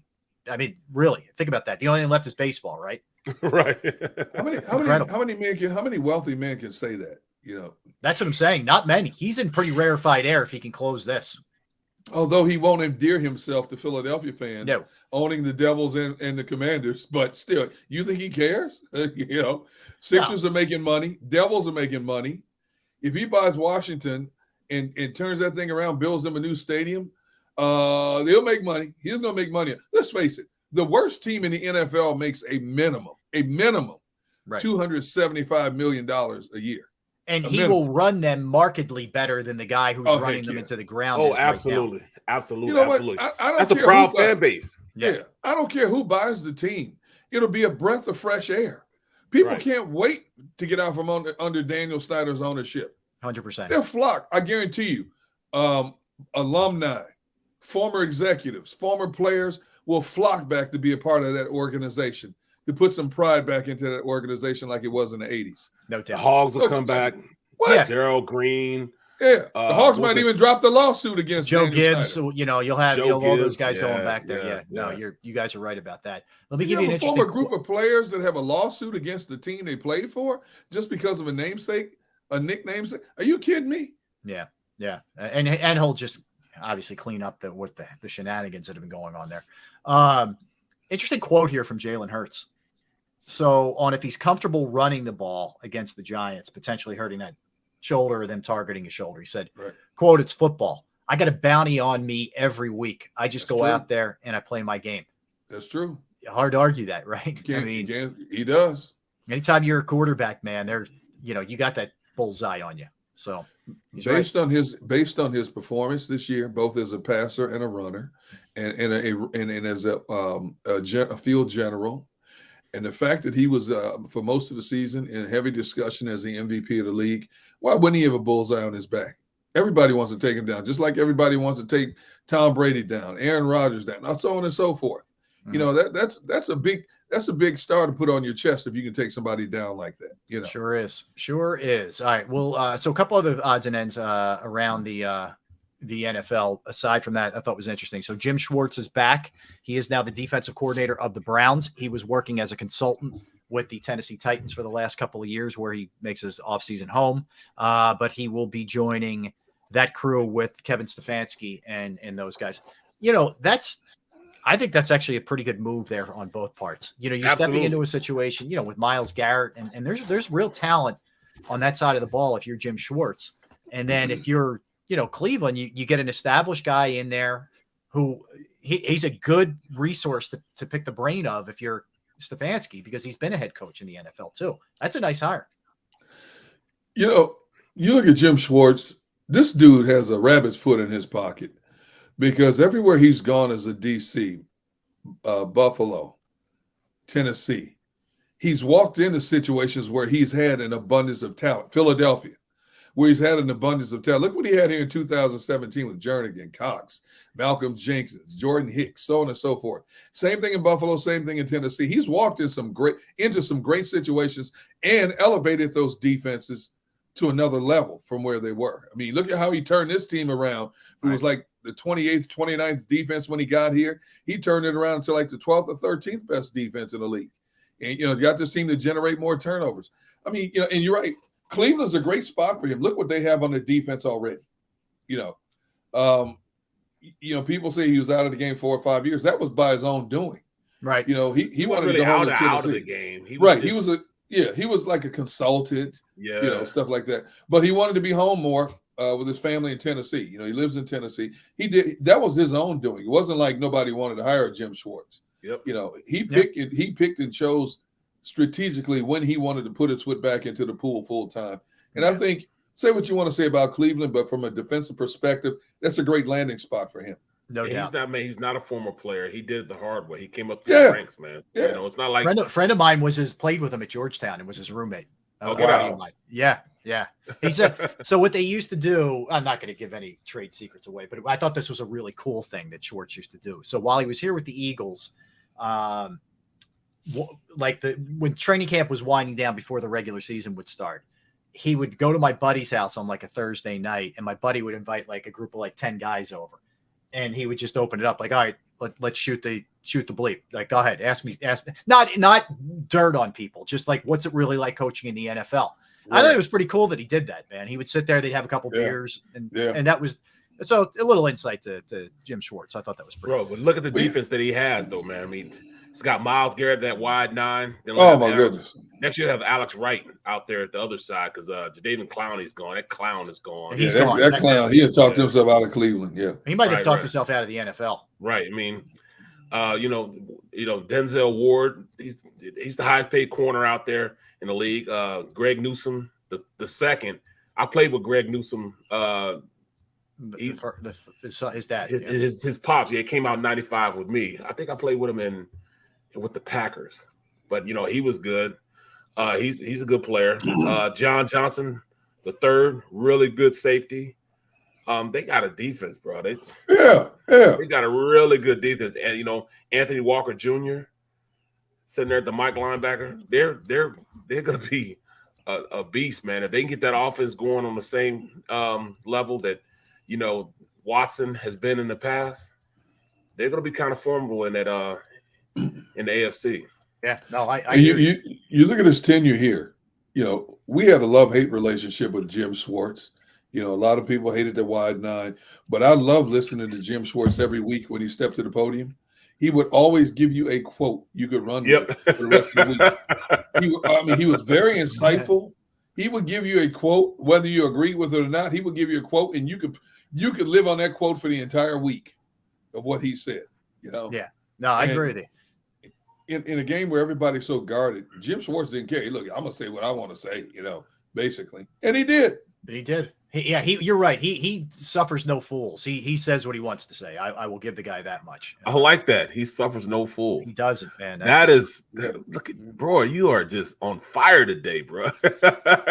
I'm here, man. That's why I'm here. All right. So a couple other things. This is interesting. Not so much. I mean, you feel for anybody who loses their job, but it's a tell that someone's keeping their job. So the LA Chargers have fired Joe Lombardi, who was their offensive coordinator, and they fired their quarterbacks coach as well. Those two are both out, which means Brandon Staley's staying, guys, which means it's not going to be Sean Payton. It's not going to be anybody else. This feels very Chargers-esque to me. And Derek, I know you covered him forever, and you've preached the the bad ways of the Chargers over the years to us. For sure. But that to me, I think they're making a big mistake, man. They should have cut ties and moved on. But anyway, this is a tell. They're staying. He's staying. You know, sometimes teams and people can't get out of their own way for making the same mistakes over and over again. I'm not surprised he's staying one bit because that's the Chargers' way. They don't do the obvious. What should the obvious that should be done, this team historically has never done that. The head coach and the ownership, I'm sure, huddled behind closed doors after the game and agreed that somebody's got to be a fall guy for this embarrassment. Hey, let's make it the OC. And in some ways, you cannot knock it because how do you score only 3 points in the second half when you got that kind of firepower? Now, granted, Mike Williams didn't play because he had a fracture in his back, but your head coach put your starters out there in a game that meant nothing and cost you your number one wide receiver. Okay. And then you went out there, you capitalized in many ways on 5 first half turnovers, but you couldn't sustain it. Now, we put fault on the offense in that game in the second half. Where does the defensive coordinator or the defensive minds miss getting as much blame, if not more, for that collapse in the second half? And oh, by the way, Brandon Staley is known as a defensive as a defensive mind in the game. Mm-hmm. So how does the DC still have a job? How does the head coach, who's respected for his defensive prowess, still have a job when you have a collapse like that? How's that possible? Great question. But that's the Chargers. Someone's got to be the fall guy. You know what I mean? Someone's got to take the bullet, I guess. And it's he's the grandson of Vince Lombardi, for people who didn't know. Yes, he is. Yep. So he's out. But which means Staley surviving. The Cardinals. Oh, this is another big one. Jim Harbaugh is staying at Michigan, so you can take him out of the mix. What is that all about? Man? I know, and I see a tweet from Michigan's president. Dude, he's like, "Oh, thank God, you were so happy," and like, shut up, dude. Like, stop. You're embarrassing yourself. Stop. Yeah, because when you look at it, man, he's they took money from him 3 years ago. Yeah. Yep. You know, make it easier to fire him. Right. And then they turn around and he's like, okay, I'll show you over the next 2 years. I'm gonna turn this thing around. Turns it around. Now he's got the private jet back. He got the couple million back in his pocket. He's got all that good stuff back. Mm-hmm. You know what I mean? So man, he's got the game, bro. He's got the game, man. He's in college. He can tell those guys, you know, what to do, and they're gonna do it. It's not like in the NFL. You can ask guys to do something, and they might do it. In college, you got to do it because you know you don't want to get labeled going into the draft. So he's in a perfect situation. He's at his old alma mater. You know, it's a perfect situation for him. Yeah. So anyway, he's out of the mix for anything. Denver, with some of the other spots that he was rumored to be possibly going to. Cardinals hired a GM, guys, Monty Osenfort, who was the director of player personnel in Tennessee for the last couple of years. Before that, he spent 15 years in New England. So, he's got pretty decent pedigree there, but I don't think that guy's taking over an easy situation at all. I don't think he has a good owner, and I think he's got a real bad situation personnel-wise. Bro, he doesn't know what he's going to do with the quarterback position. That's you already know what he's doing. No, he knows what he's doing. It's just not good. He's stuck with him. Yeah. And now you may be minus DeAndre Hopkins also, so that hurts your offense significantly. But you look at his pedigree, you look at the way they ran their business in New England. What better place to get your feet wet than to watch how New England runs its show and how they strategize and bring in players. And then he goes to Tennessee and he did a really good job. Look at the talent they brought in over the year, minus a quarterback. But look at talent in the offensive line, defensive line, linebacker, secondary. I mean, they've done a good job in Tennessee. They just need a quarterback desperately with that team, So now can he apply the trade in Arizona? I wouldn't have taken that job unless the owner told me, and I want it in paper. Your verbal word means nothing to me. I want to have it on paper that I have carte blanche to do what I need to do to turn this thing around. If you give me carte blanche, that means the quarterback, man. You can't change the quarterback though. There's nothing you can do with the quarterback. That's what I'm saying. Absolutely, they don't have exactly. You don't have a quarterback, so it's why are you why are you taking on the duties? You're gonna have the quarterback for the next 4 years who's not a quarterback. Well, he's not a leader. He's not a leader type of quarterback. No, but if you bring in a right head coach who can bend that quarterback's ear, that's a plus. Okay. If you can bring in a Sean Payton type, but then again, you look at the quarterback, you look at the head coaching candidates out there. Do you think a Kyler Murray would instantly respect a Shane Steichen or a Jonathan Gannon or a DeMeco Ryans or some of these other coaches out there? No, he's going to test the waters. If you bring in a Sean Payton, he's got to stand up and, yes, sir. No, sir. You see, you got to bring the perfect coach in there to bend that kid's ear, because if not, push comes to shove in a headbutt. Because Kyler Murray has never elevated his game, guess who's the first one out as soon as they get the opportunity? Kyler Murray. Kyler Murray's gone. That's what I'm saying. You don't have a quarterback. I wouldn't want to do that. That's what I'm saying. I wouldn't want to do that, man. Because he's just, to me, he's a bad example of a team player. And you can't have your quarterback not be the ultimate team player. Yeah. Right. You know what I'm saying? Yeah, well said. I mean, look at Jalen Hurts, what he means to this team and what he's done for this team. Sean Payton interviewed yesterday for the Texans gig. You know, you're sitting there with a great pick, but there is very little else. The cupboard's pretty bare there. And I know, I'm sure he'll have a lot of control there, which is great, but Denver makes more sense to me for him than Houston does. You know, he went on somebody's radio show or podcast yesterday and said, when they asked him the question, would you really take the Houston job? He said emphatically, absolutely. So by him saying absolutely, I don't know if it's gamesmanship, but it tells me Sean Payton right now is twofold. Do I want to go in and just take a team I know I can win with, or do I want to build a team the way I want to build it? You know, and he'll have more leeway to build a team than he will to take a team that's this close to getting over the top. You know, and plus, you know, he has a home in Dallas. Houston is closer to Dallas, obviously, than it is to Denver. I wonder how much that weighs into the factor as well. I think Houston would roll out the red carpet if they somehow got shocked the world and got a Sean Payton to come in. They got plenty of first rounders. Oh my goodness, they got plenty of first rounds to throw at them, man. And high draft picks. You know, teams are built 2nd through 7, more so than first round. You know, so they do that. You know, that's for sure. How about this, guys? Of the 8 teams that are left standing, 7 of them have offensive coaches. Not surprised. The only one is McDermott. Yeah.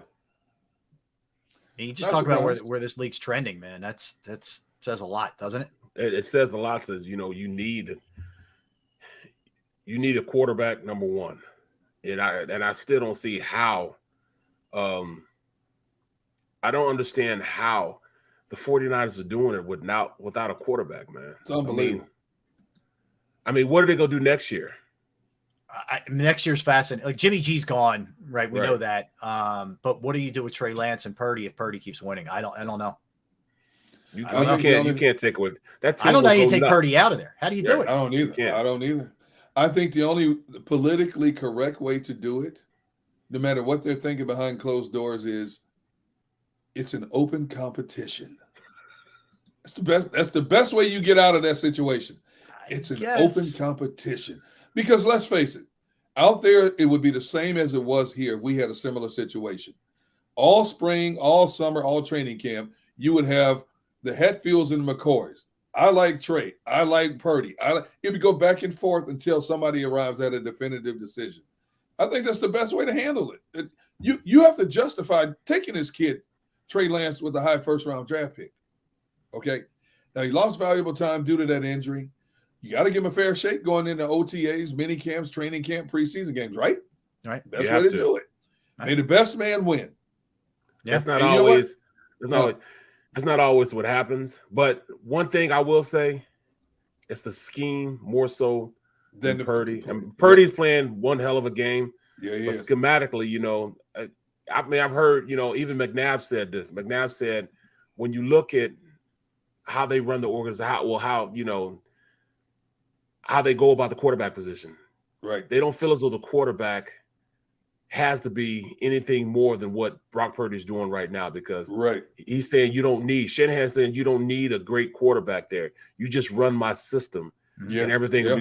And I'm looking and like, is he wrong? No. Shanahan deserves a lot of credit. It's not an easy thing to get down to your third string quarterback and do what he's doing right now. Right. Also, John Lynch put together a really good team. And made the best in-season trade we've seen in a long time. What is this like? Is this like year 10 for him now? Lynch? Lynch has been in place for a while with them. Yeah, I really thought, because he had just retired like a year and a half, and he becomes a GM. I'm like, come on, man, are you serious? You're gonna let this guy come in and run your team? And I'd be daggone if he didn't come in and do one of the best jobs I've seen. Yeah. You thought it was going to be a Mayock situation? Right. More so like a Millen situation. Yeah. I mean, he did some but it wasn't like he was in some front office. Like he just made that leap and he was looking back. Yeah. You know, in a San Francisco situation, it's a win-win for them when it comes to this quarterback controversy that's going to be brewing as next season rolls around. Whatever they decide is a win-win situation for them.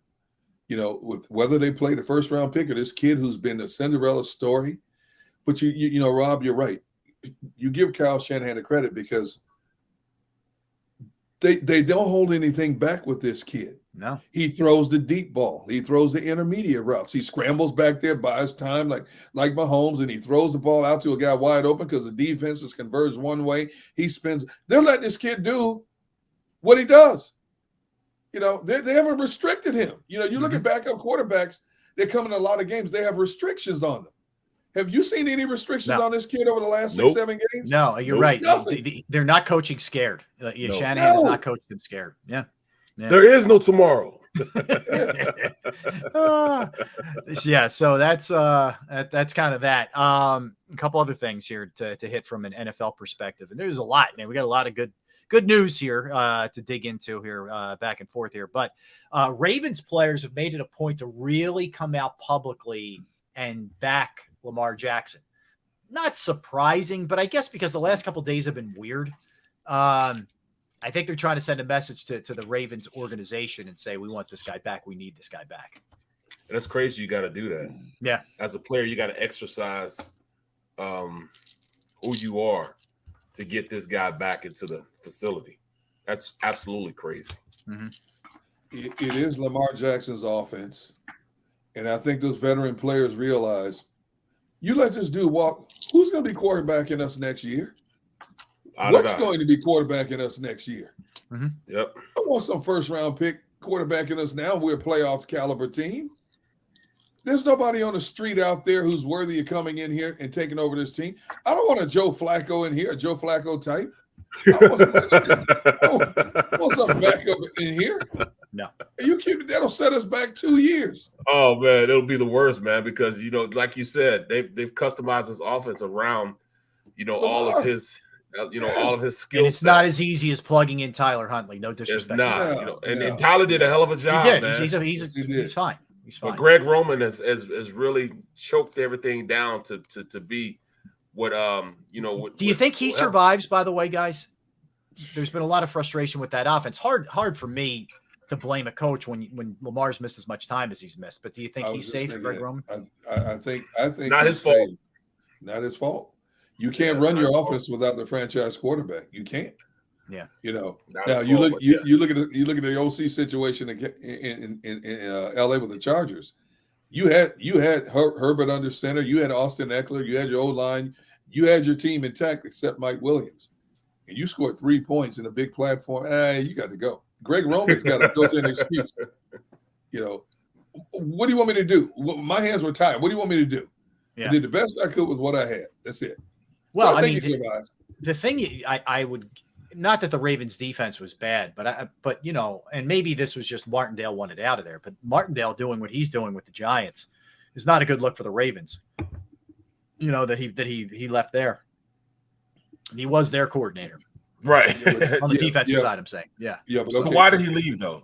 Was he fired or he just left? I think it was a mutual parting of the ways. I think he probably just needed to change a scene, which it worked out for him for sure. Yeah, because that defense was kind of raggedy for a little bit, you know, but they had everybody hurt, you know. They did. Everybody was hurt during that year. Yeah. I mean, all their linebackers, all their DBs, everybody was hurt, and they blamed it all on Wink. They've had a lot of injury damage. Right. Remember, like they had 2 sets. Yeah. 2 sets of corners, starting corners. Mm-hmm. We put out. Yeah. No, for sure. All right. Well, so the look at it like this also. Yeah. The Ravens held Cincinnati's offense to 17 points. Mm-hmm. They held Joe Burrow to 209 yards passing. They held a running game to 51 yards rushing. What else do you want the defense to do? True. They held them in Cincinnati's backyard with all that firepower they had. It's right. Yeah. Cincinnati did not do a whole hell of a lot. I mean, the one touchdown was a defensive touchdown. Yeah. No, you're right. A fluke play cost them the game. Mm-hmm. Yep. Well said. You know. Yeah. What else do you want me to do? I held one of the most high-potent offense in the league to 17 points in their backyard. Mm-hmm. We had a chance to win the game. I think you're right. So the matchups are Saturday, 4:30, Jags at Chiefs, 8:15, Giants at Eagles, Sunday, 3:00, Bengals at Bills, and then the late game is the Cowboys at the 49ers. If the Bills and Chiefs were to advance, that game would be played in Atlanta. Yep. At the neutral site, which has already been, planned on. Those tickets went on sale today. potentially. I guess you're in a holding pattern essentially for them. But that's going to be a little weird. But there are a lot of people that think that's the precursor to what they're going to be doing. They're going to have championship games at a neutral site, just like they do the Super Bowl. Right. I am so opposed to that. I am so opposed to that. Well, that's a decided advantage. You know, I mean, that home field advantage. I think that's the reason why we're going to the Super Bowl, because home field 49ers have to come here. Yeah. You know what I'm saying? The Giants have to come through here.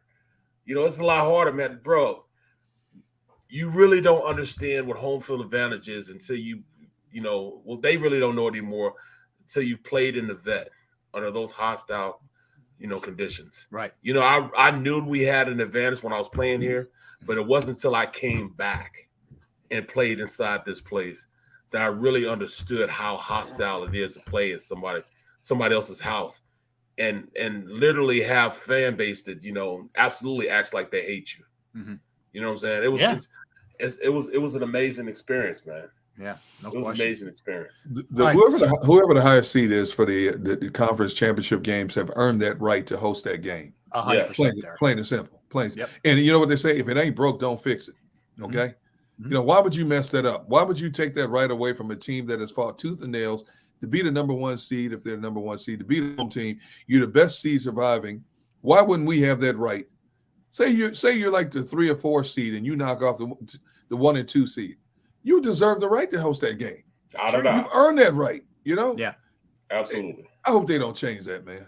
I hope so too. All right, we're going to come back. We'll look back at a little bit of the history of this Giants-Eagles rivalry over the years. It's pretty extensive, man. It goes back a long ways, a lot of games played, some memorable games to say the least. We'll give you the playoff records. We'll do all that. We'll mix in a little Sixers, a little bit of Flyers. At 2 o'clock, David Murphy's going to join us. We'll talk Eagles. He's down there at the NovaCare Complex today, so we'll talk to David at 2 o'clock. Don't go anywhere. Derek Gunn, Barrett Brooks, Rob Ellis on this Tuesday. We're Sports Take, JAKIB Sports YouTube Network. Right now, I'm going to tell you about Flynn Tree Services. Yes, Flynn Tree Services is an experienced, licensed, and insured Pennsylvania tree services company that will trim or remove any unwanted trees off of your property.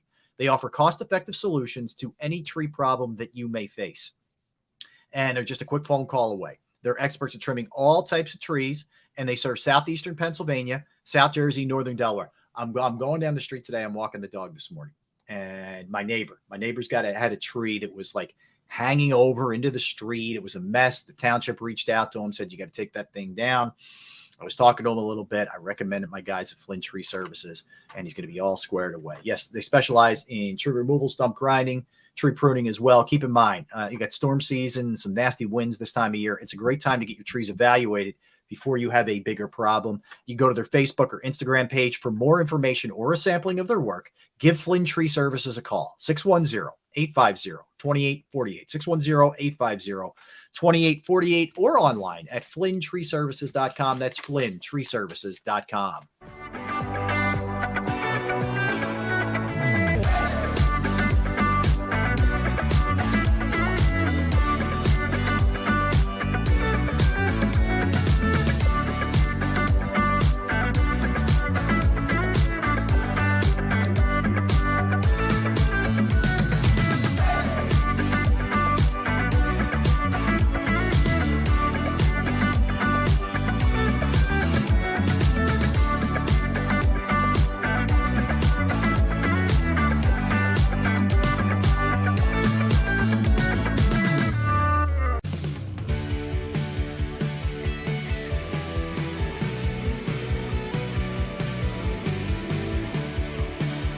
My name is Fran Salerno. I'm a managing director here at Del Valle Insurance Group. Been in the business for over 36 years, saving people money on their insurance needs. Give us a call. Let us help you custom design an insurance plan that meets both your needs and budget. Since 1977, it's always been about you, the community, at Rafferty Subaru. And through the Subaru Love Promise, we prove we care by supporting charities like So Good Now. So Good Now helps kids in under-resourced areas by connecting them with student athletes to serve as mentors. We remove barriers so athletes can help youth in the corners of our communities where light and love are needed most. When you choose Rafferty Subaru, you help organizations like So Good Now. It's all about you at Rafferty Subaru. Go for the beers. Go for the cheers. Go for the hit and the hits. Go for the scene. Go for the screens. Go for the gallery. Go for the win. Go to Ocean. We all know that taxes are just part of life. It's true during our working years, but also in retirement. But what you might not know is up to 85% of your Social Security benefits might be taxed. Our team at Thrive Financial has helped retire thousands of people across the Delaware Valley by asking questions they never knew they needed to ask, including how their Social Security benefits might be taxed. It's time to be proactive on taxes. Get your Thrive Retirement Tax Playbook today.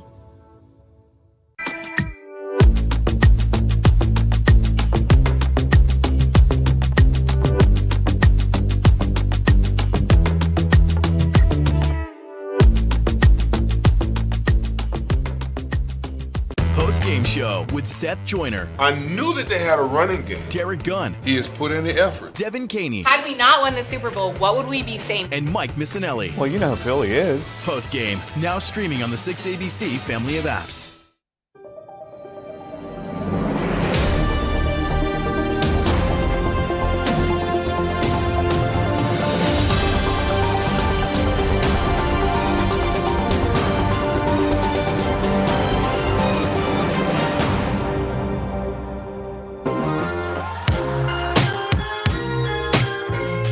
Welcome back in, everybody. Thanks for hanging out with us. We're Sports Take, JAKIB Sports YouTube Network. All right, so a couple things to hit here, guys. D. Gunn, Barrett Brooks, and Rob Ellis. So Ruben Frank had a good piece today, NBC Sports Philadelphia, about the history, the rivalry, if you will, the Eagles and the Giants. Excuse me. They've met 182 times. The Giants really were the better team in the early going. Through the first 54 years of this thing, the series was 46-61-2 in favor of the Giants. Last 35 years, it's 46-27 Eagles. Last 30 meetings, Eagles have won 24 of 30. So the Eagles have had the better of them of late. They're 2-2 in meeting in the playoffs. This is the fifth time they will meet in the postseason, and it's 2-2. Of course, we've had Miracle at the Meadowlands, 3 or 4, depending how you look at it. There's been some memorable stuff. You guys remember the Akers kick in, what was it, 2000? The money kick for the Eagles to advance past the Giants there. I mean, there's this thing goes back a little ways here, guys, to the thing over my head right there. That's Chuck Bednarik over Frank Gifford right there. So right. A lot going on there. It was like, I can remember like maybe 4 years ago, the series is like tied, like, what was it, like 64-64 or something like that. I don't know what it is now, but it's crazy how this battle is going back and forth over the years and how dominant the Eagles have been since I've been a part of the organization, since 95. Yeah, going back and forth. Mm-hmm. My history with this rivalry began in 97. So, Rob, you have a much better grasp of the history, but there's been some incredible games, incredible finishes. The first two that come to mind, the Westbrook and Deshaun Jackson punt returns. I was there for both of those games. Incredible. Yep. And it's amazing how, if you look at a lot of the greatest rivalries in the history of pro football, they have those ebbs and flows, it seems like, where one team dominates for 8-10 years. All of a sudden, the other team gets his revenge for the next 8-10 years.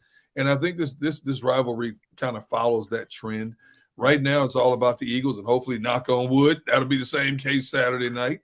But it's been a long, illustrious career history between these two teams, man. It's what was it? There was one that people talked about when I first got here about the Clyde Simmons return for a touchdown. Yeah, blocked field goal attempt that never went past the line of scrimmage. Yeah. So Clyde Simmons, defensive end, scoops it up like crazy athletic and runs it in for a touchdown on a field goal. I mean, that ends up winning the game for the Eagles. Like that, some people count that in the Miracle of the Meadowlands. Like they count that one as one of them. It's one of the greatest athletic plays you'll see. A big. See, now I got to look it up. I got to look it up now. Oh, dude, check it out. And Clyde was a great athlete. Clyde gets overshadowed. Not to go on the whole thing here, but by Reg, I think it's a little overshadowed. Jerome also. And Reggie. Yeah, he played with Jerome and Reggie. just on his own, the guy was a sack machine. He was. Even when he left here, he played. He put up really good numbers. Clyde Simmons was an excellent football player. See, Rob, you got to be impressed with my recall. See that, Gunner? I know, man. It was. It's seriously impressive, man. But yeah, Clyde played from 86 to 2000. That's a long time in the trenches. He played a long time. So he had 19 sacks and 92 for the Eagles. But even when he left here, like he had 11 sacks for Arizona. Then Jacksonville, he had 7.5, 8.5. He had 7 in Cincinnati in his second to last year. Anyway, I'm done with the Clyde Simmons thing. But I battled with him for like half my career. Battled against him and Seth while they were in That's Arizona. Right. Arizona. Yeah. And a couple of times we battled in down in Jacksonville. I mean, he's always been good. Cincy probably too, I think, for a minute. Cincinnati also. That's right. Yep. Barrett, I've heard you. You and I used to sit across from each other, and you have talked extensively about battling the likes of Reggie White, and then you made the mistake of showing us that video that one time, which I thought I was going to have to go to the emergency room because my kidney was about to split inside from laughing. And he was like, "Digo, why are you laughing?" And I'm like, "Dude, you played in the NFL, but that was funny." But what am I getting to? Why was that funny, dude? Because Reggie White was barely 300 pounds, okay? And everybody on the planet who watched football knew what his signature move was, which is that club move. And you 6'5", what was your playing weight? You've told us before. What was your playing? 320. The fact that a man barely 300 could lift a dude heavier than him the way he lifted Barrett. Why are you always picking on Barrett? Why did you bring this up? No, what I'm saying is, I want to know too. Outside of Reggie White, why are we bringing this up? How did we get here? White, who is the one defensive lineman outside of Reggie White that you just hated to line up against? It wasn't even the defensive lineman. It was actually a linebacker. Really? Not a D lineman? No. Who was it? Kevin Harvey. Oh, I remember him. Oh, yeah. Kevin Harvey played with the Cardinals, but he also played with the at the time the Redskins. Kevin Harvey was the best rusher I played. To me, he was better than Derek Thomas. What? Damn. He was better than everybody except for Reggie. Pat Swilling, you name it, Charles Haley. He gave me fits my entire NFL career that I played against him. Wow. What made him so different? I don't know. He was like my kryptonite. Every time I see Riley McKenzie or Guy McIntyre, the first thing they say, "Come on, you better stop playing around, Brooks, before I go get Ken Harvey." I'm like, dude, that's 20 years ago. Ooh. Yeah, you know exactly what I'm talking about. Like Ken Harvey, y'all look him up. Ken Harvey was a beast. Yeah, he's underrated too. You're right. Yeah, he's double-digit sacks twice. He had 9 a bunch of times. Yeah, he played a long time. He had a good career. Great career. He was Phoenix, good. Washington. Yeah, split his career basically between those two teams. Yeah. I used to lose sleep over that dude. Okay. That's how good he was. Yes. And he wouldn't never thought you would say that. I thought it would be in like a rush. 6'2", 240. Yeah. Played his college ball at Cal. He out of Cal. So yeah. First rounder, 12th overall in the 88 draft. See, I mean, he was that dude. That dude. He was a phenomenal player, man. Like I still wake up sometime with cold flashes, you know. I hear you, man. I hear you. All right, so it was interesting little tidbits there from this rivalry, and we'll see what this chapter holds. Right, we'll find out Saturday night. I think the weather's going to be much of a factor, right? It's going to be kind of warm for this time of year in our area. Wait, I 40, just saw this. It's going to be 41. Yeah, it's not. That's warm, bro. It's nothing. Yeah, really. I mean, wide receivers are going to have sleeves off, man. Right. A high of 43, a low of 33. Still, 33 is like a heat wave. That's mild for late January. Yeah. Where we you are. got that adrenaline pumping? Yeah. It takes away a little bit of our advantage, but look, it's not an advantage when you're playing another cold world. Yeah, they're used to it. Yeah, they're used to that, you know. So it really didn't make a difference. So it's no real advantage. Yeah, it's a push. Yeah, push. I don't know. I mean, I guess I would like for it to rain. Give us a little bit of advantage. Our run game against their run game. Right. You know, but at the end of the day, man, just got to, mano a mano, man against man. Let's just go out and see who's the toughest guy on the block. Yep. You know what I'm saying? Yeah, well said. Yeah, well said. All right, let me hit a couple other things before we get to David Murphy, who's coming up in about 10 minutes. Sixers play tonight. They're at the Clippers. So far, so good on this West Coast swing. They've won 2 super tight games against the Jazz and the Lakers. James Harden has really come on, is playing extremely well. So is Embiid. I mean, he really has been the whole year. We just probably don't point it out as much as we should. But both guys are clicking. It appears they're really finding their chemistry. Harden was asked about this. They interviewed him after the Lakers game on the floor. I think it was Kate Scott and Al-Nabi asked him, and he was like, look, it takes a little while. Everybody wanted it to just click automatically yesterday, and it takes a minute. So those two are starting to kind of come into their own. We'll see how they do against the Clippers tonight. Flyers got smoked yesterday, guys, in an afternoon Martin Luther King Day afternoon game. Got their doors blown off by the Bruins. All right, I mean, it's the Bruins, man. Yeah, what do we like? Anybody gets cranked up about that, shame on you. You know what I mean? It was coming, and it's the Bruins. So, so they lost, but they're hosting the Ducks tonight. Look, I mean, both teams, for the most part, we are so preoccupied with the Eagles as we should be, but they're playing pretty well. Flyers giving us way more than we thought. And the Sixers are, they've climbed the standings here. We talked about it a little bit yesterday. So as we go into action tonight, they're 4th, right? But they're right there. They're essentially, they're 27-16. Milwaukee's 28-16, and Brooklyn's 27-15. Mm-hmm. So they could very easily, be the number 2 seed very quickly in this thing, and still no Kevin Durant for the Nets. So just keep that in mind too. I don't want to take anything away from the Sixers because you got to be who's in front of you, but they've been blessed to be fortunate enough to have a portion of their schedule where they're playing the second tier, a string of the second tier teams in the NBA. You got to beat them though. You got to beat them. And you look at Utah. Utah's not what it was since they gutted the team. The Lakers have been a mess last season and carrying over into this season. Yep. But you came out with 1-point wins. You found a way to come out with 1-point wins in consecutive games. And that bodes well down the stretch as you strategize in close games against better competition. So, the fact of the matter is you applaud them for what they're doing because we could easily chastise them for what they wouldn't have done had their record been upside down at this point. And you know what, Derek, the problem is, like, I always try to look ahead a little bit to where the really tough stretches are.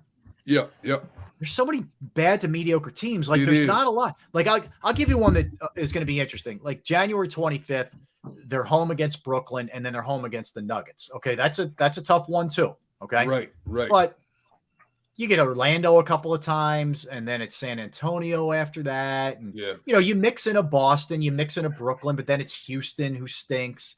Then you get a Cleveland and Memphis. I'll give you a tough stretch here. Home Cleveland, home Memphis, home Boston, 2 against Miami, home and home. And then Dallas, Dallas, at Milwaukee. Right. That's a tough stretch. That might be the toughest stretch of the year. That is.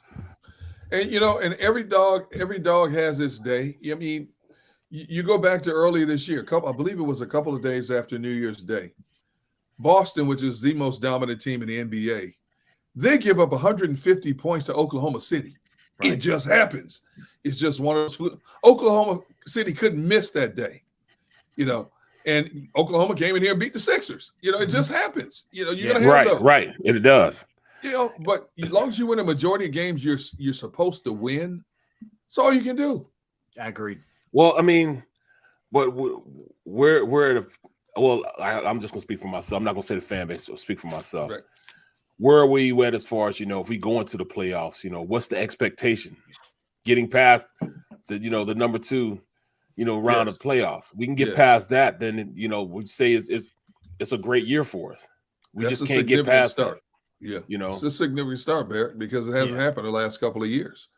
So if you get past that second round, if they got to the conference championship game, I think as frustrated as people would be, I think people would also look back at it realistically and say, okay, I think it would be similar to the run the Phillies had. Nobody expected the Phillies to get to the World Series. And everybody knew going into the World Series, it was going to be monumental if they could beat Houston. But what I loved about this fan base was when that series was all said and done, the majority of people on social media step back and say, you know what? Give credit where credit is due. Houston was just that good. Kudos to the Phillies for giving us an extended season. And I think for the most part, when people step back, if the Sixers got to the conference championship and lost to Boston or Milwaukee, you know, people will step back and say, you know what? All season long, all we've heard about is Boston, Milwaukee are the two best teams in the East. Sixers at least got a chance to match up against them. And I think people realistically would applaud the Sixers for getting over that hump of not being able to get past the second round. I buy it. I buy that. I think minimum Eastern Conference Finals, minimum. Yes, minimum. yes, minimum. absolutely. And even then, it depends how it ends. You know, it depends how it ends. You get swept out, then there's going to still be anger if it's a tight game and you're losing 7 in Milwaukee. Yeah, I think you can live with something like that. Yeah. But yeah, I know a lot of people would say they have to get to the finals, I after all these years, I'm not going to argue that. All right, so what we have coming up, we have David Murphy coming up next. We'll talk to him. He's down at the NovaCare complex. So you had Nick Sirianni speak.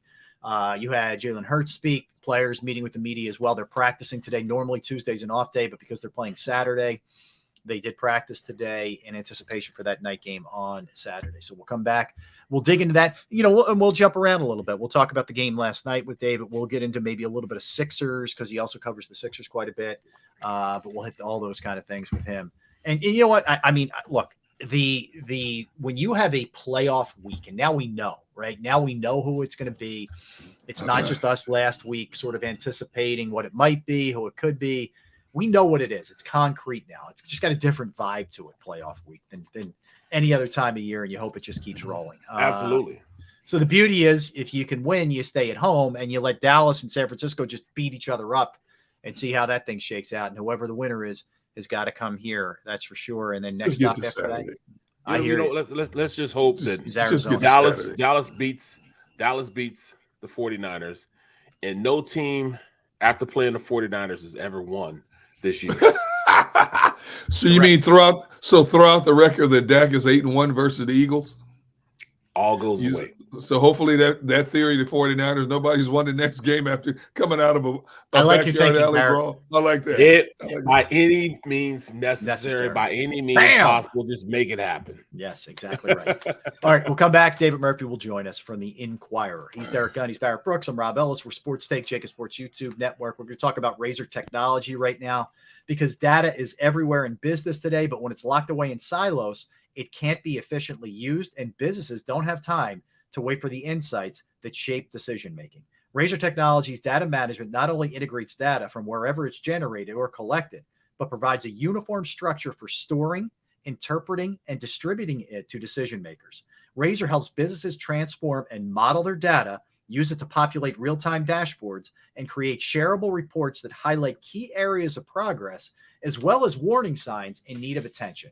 Smart data analytics and the tools to make data insights easily digestible help businesses of all sizes and types discover where they could be untapping significant savings. Razor Technology can help you break down your silos and fully realize the value of your data to drive growth for your business. To learn more, contact Razor Technology today at 866-797-3282, 866-797-3282, or visit them online at razor-tech.com. That's razor-tech.com.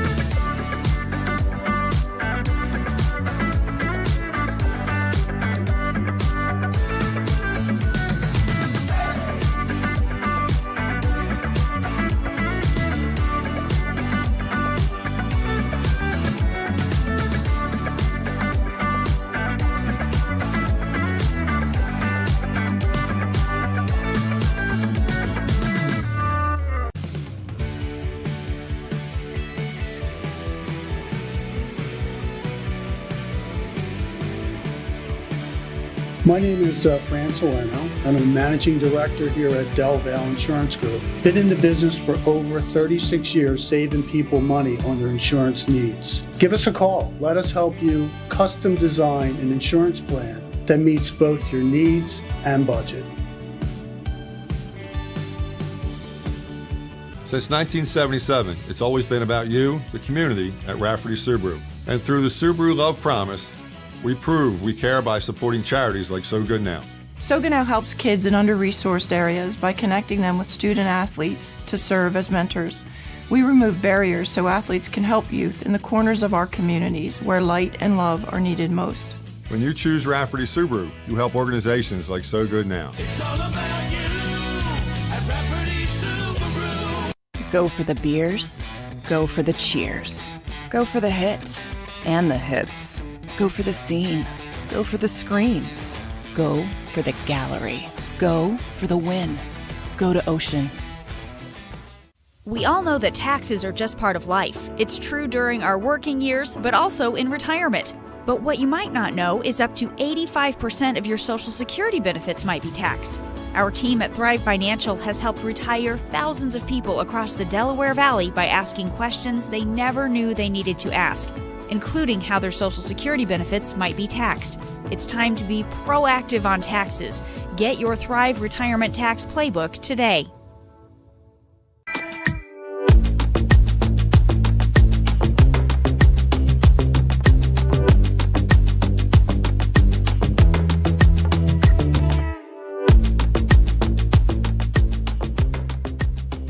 Post-game show with Seth Joyner. I knew that they had a running game. Derek Gunn. He has put in the effort. Devin Caney. Had we not won the Super Bowl, what would we be saying? And Mike Missinelli. Well, you know who Philly is. Post-game, now streaming on the 6ABC family of apps.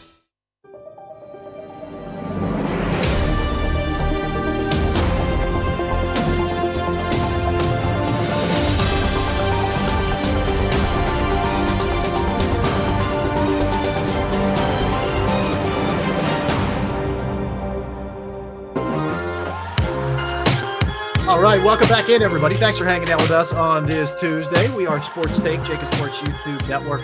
Always love talking to our next guest. Does an excellent job really covering all the sports in the city. He was down at the NovaCare Complex today as the Eagles are practicing and meeting with the media as well in anticipation for this divisional round game against the Giants. You can follow him on Twitter at BY David Murphy, and of course, Inquirer.com columnist David Murphy. What's up, Dave? How you doing, man? What's up, fellas? What's going on? Hey, Dave, man, give me your vibe today for everything that kind of went down. I know Jalen Hurts had a great. He's got so many of these. I don't know, man. He's a machine. He's a quote machine or a I don't know what, but basically, hey, you're going to be full bore. You're going to be able to run the ball against the Giants. I got a bounty on me every game I go out there and play. The guy's like John Wayne, man, or something. I don't know what it is. Yeah, I mean, he's definitely got the swagger. Plays the part. I'll give him that. He's I mean, he was exactly what you have come to expect out of Jalen Hurts. And he's right. I mean, you know, he does have a bounty on him every game. Probably not explicit, but everyone knows that, you know, you got to put some licks on him to kind of stay in the game against this Eagles offense. And I'll tell you what, you know, Daniel Jones might be getting to that point right now with the way he was running the ball the other day. Yeah, good point. You know, look, from that respect, it's going to be the same mentality for both these teams. You know, if you have a chance to hit this guy in the open field, you got to do it. You know. Mm-hmm. Yeah. Well, does that stop you from calling the plays that make Jalen Hurts as special as he is? Would you, as an offensive coordinator, try to save him a little bit for the next game? To me, I'm like, no, I'm it's all everything but the kitchen sink is going at, you know, this Giants team. Yeah, I mean, I don't think you can save anything. You can't look ahead. I think the big question, yeah, it is a big question, but I don't think we're going to know. I mean, I think the question is, is he healthy enough to exactly, you know, execute those design runs? And I mean, we did not see it against the Giants last time. You know, you could argue they didn't need to show it against the Giants last time, and it made the most sense just to get him on the field and protect him at all costs. But somebody asked him that today. I forget who it was, but they asked, you know, essentially the question for all intents and purposes was, you know, 2 weeks ago, we saw you kind of make a business decision on a number of different occasions. You know, is it all out this time? Are you going to be lowering the shoulder this time? And he kind of just gave a one-word answer that was non-committal. So I don't know. I think it's a big question where his physical state is at. I think anybody who's watched him as a competitor would expect, you know, to see nothing less than 100%, regardless of where that shoulder is at. And yeah, I mean, Barrett, I'm with you. I think they have to make those calls. I think they have to get that design running game, as a part of this thing, because that's what that's 30-40% of their offense. Hey, Dave, I love the article you wrote about previewing this matchup, about proceed with caution. 3 things to really take a look at. And I think we agree when you look at this team on paper, you look at the numbers they put up on both sides of the football, the Eagles are a superior team.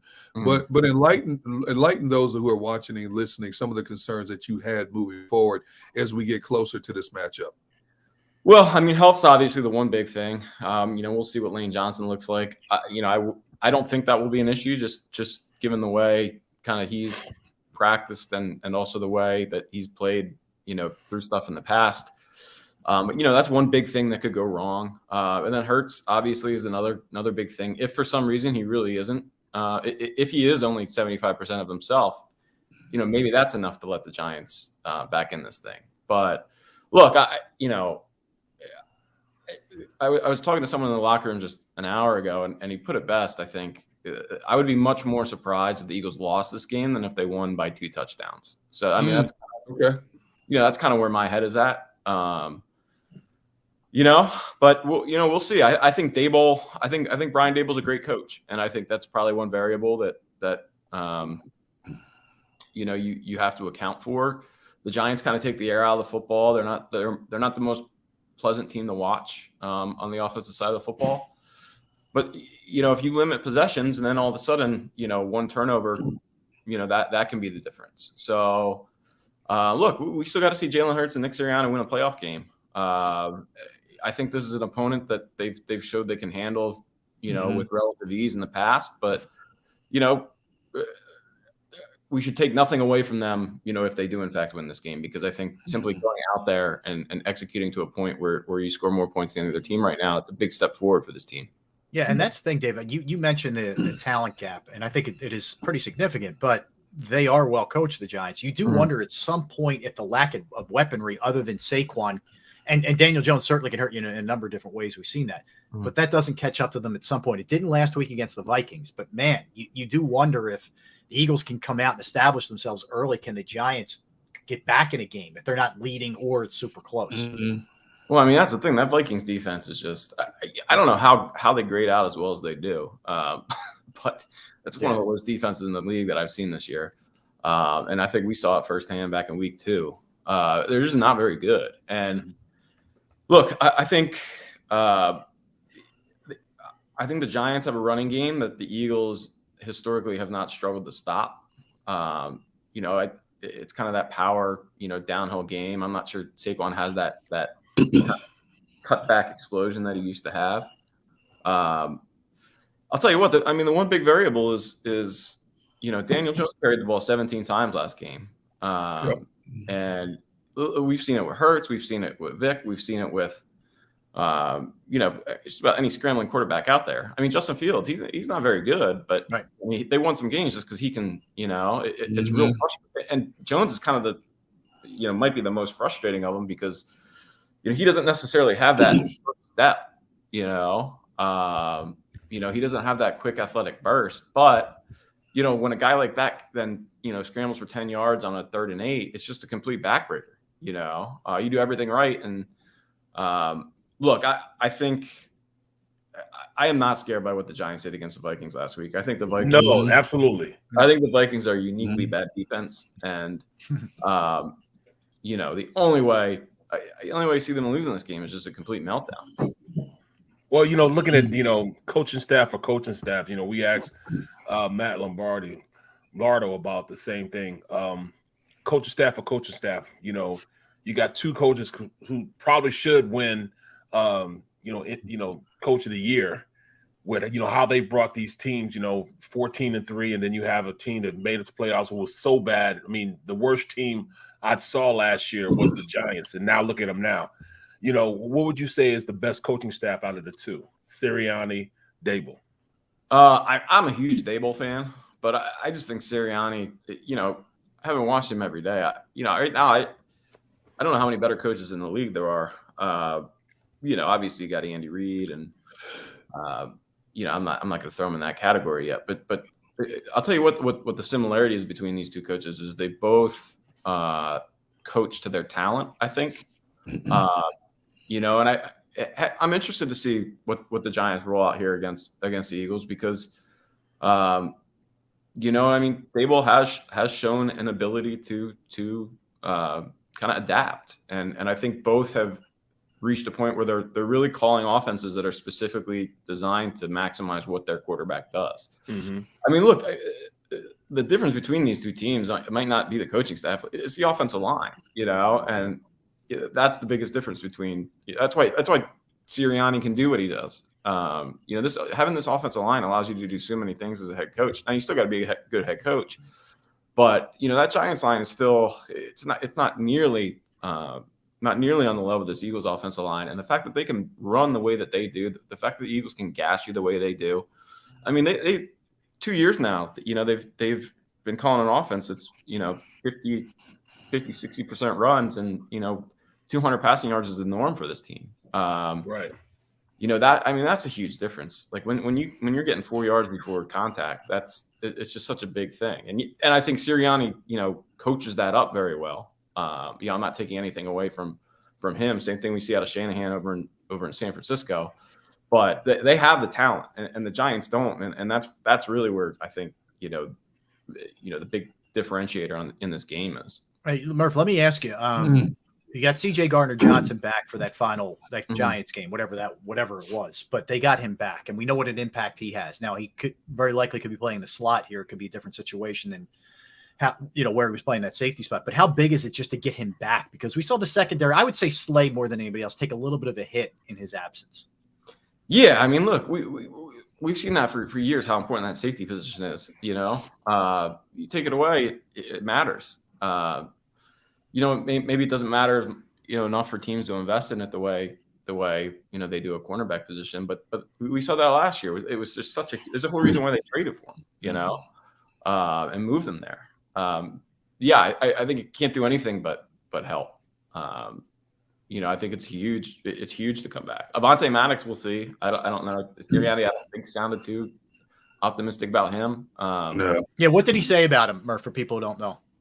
I mean, he essentially said what all coaches say. You know, we'll see how he does and progressing, you know, and all that. Yeah. I don't know. He kind of prefaced it with maybe he's completely blowing smoke, but he kind of put a little damper on it, I think. Okay. So yeah, I mean, you know, who knows? I mean, and you know, anybody this defense can get back is obviously going to help.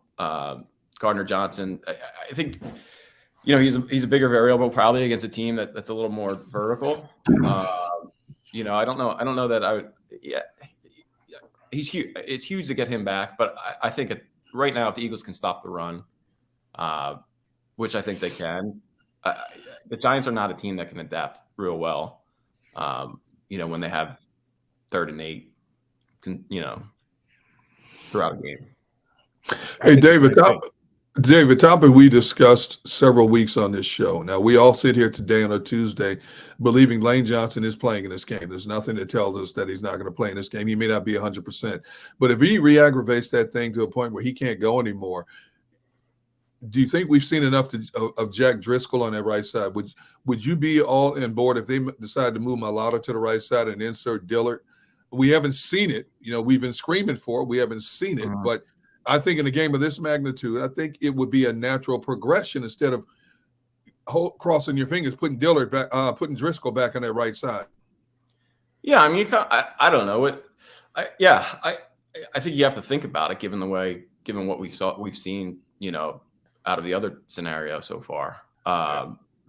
You know, at this point, it's just such a massive difference. No matter who's in there, it's such a massive difference when Lane Johnson is not in there. It's almost like, you know, don't even think about it, you know. It never happened. Just stick your head in the sand. Like I'm with you, D. Like I'm totally on board with that. I just sometimes there's not an actual solution, and I think this might be one of those cases because I mean Lane is just, you see his number. I mean, it's every year it's those ridiculous. He misses, and you just see the disparity in the Eagles' numbers with him and without him. I mean, he's just so. I'll tell you what, that injury he has. I'm not a big fan of comparing the layman like myself to an offensive line, but like I've torn a groin before or an adductor muscle before, and it's like I'll be very impressed to see him go out there. I think he will, and it's a difference between me and him. I couldn't play basketball for a year. He's gonna block down linemen for 60 minutes on Saturday. Dave, we get a little bit of that love juice though, man. That love juice, man. It gets you going, man. You don't feel anything for the first. You wake up that next day, you feel everything. You guys got better pharmacists than us, I guess. But yeah, I mean, it's look, dude, like it's I mean that the muscle that he has injured is the one that is essentially like your basketball slide muscle, and it's the one. I mean, obviously it's what makes him so good.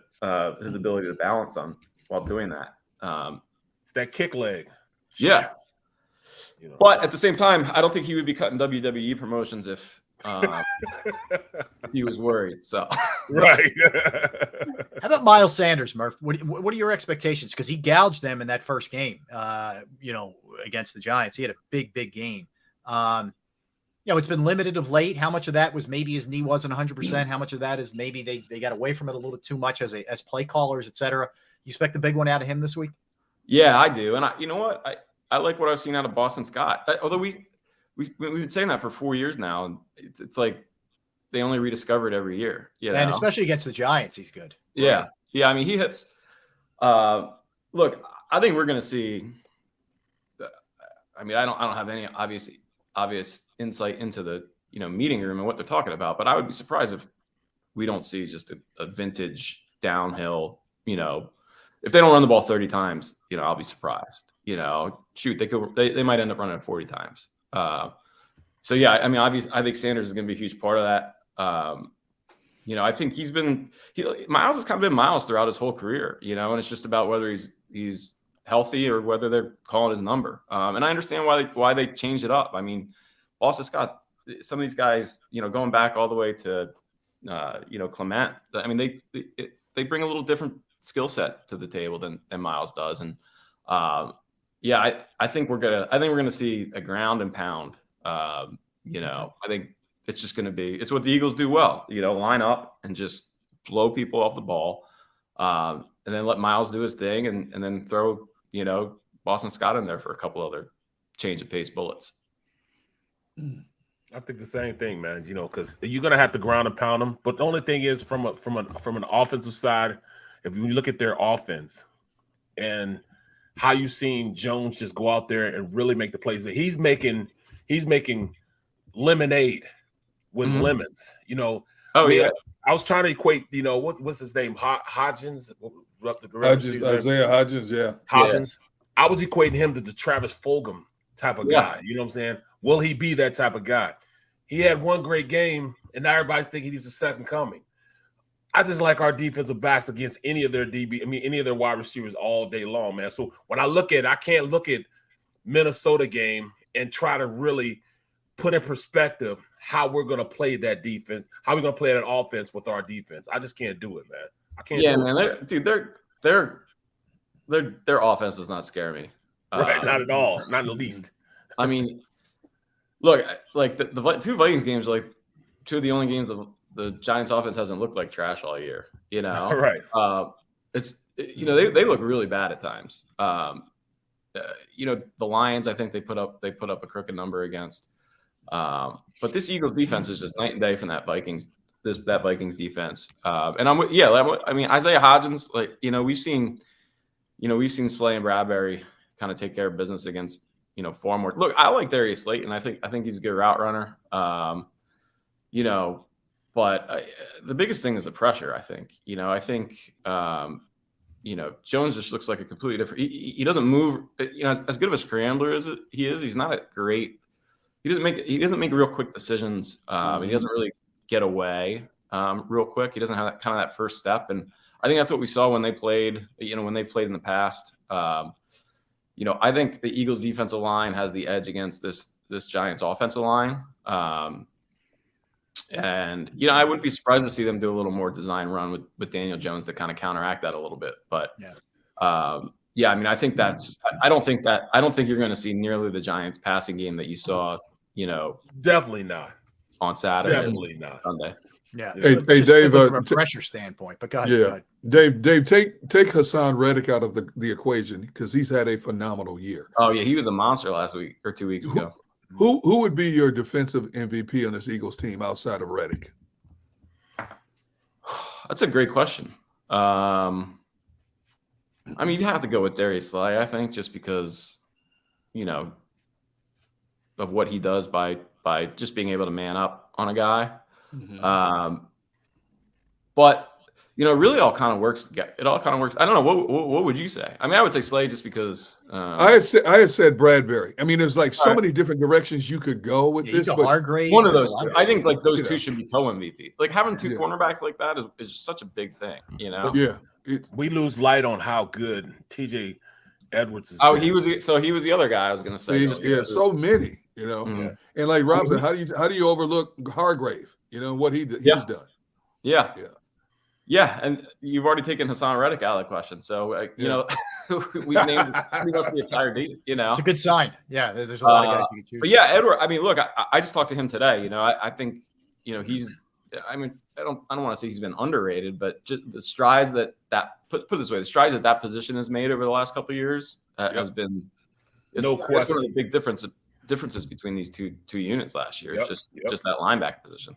Yeah, no, well said. Merk, what were your thoughts on last night? Was that just a Tampa team that had no business being there, or did Dallas, you know, show you this is what they're capable of if they're dialed in?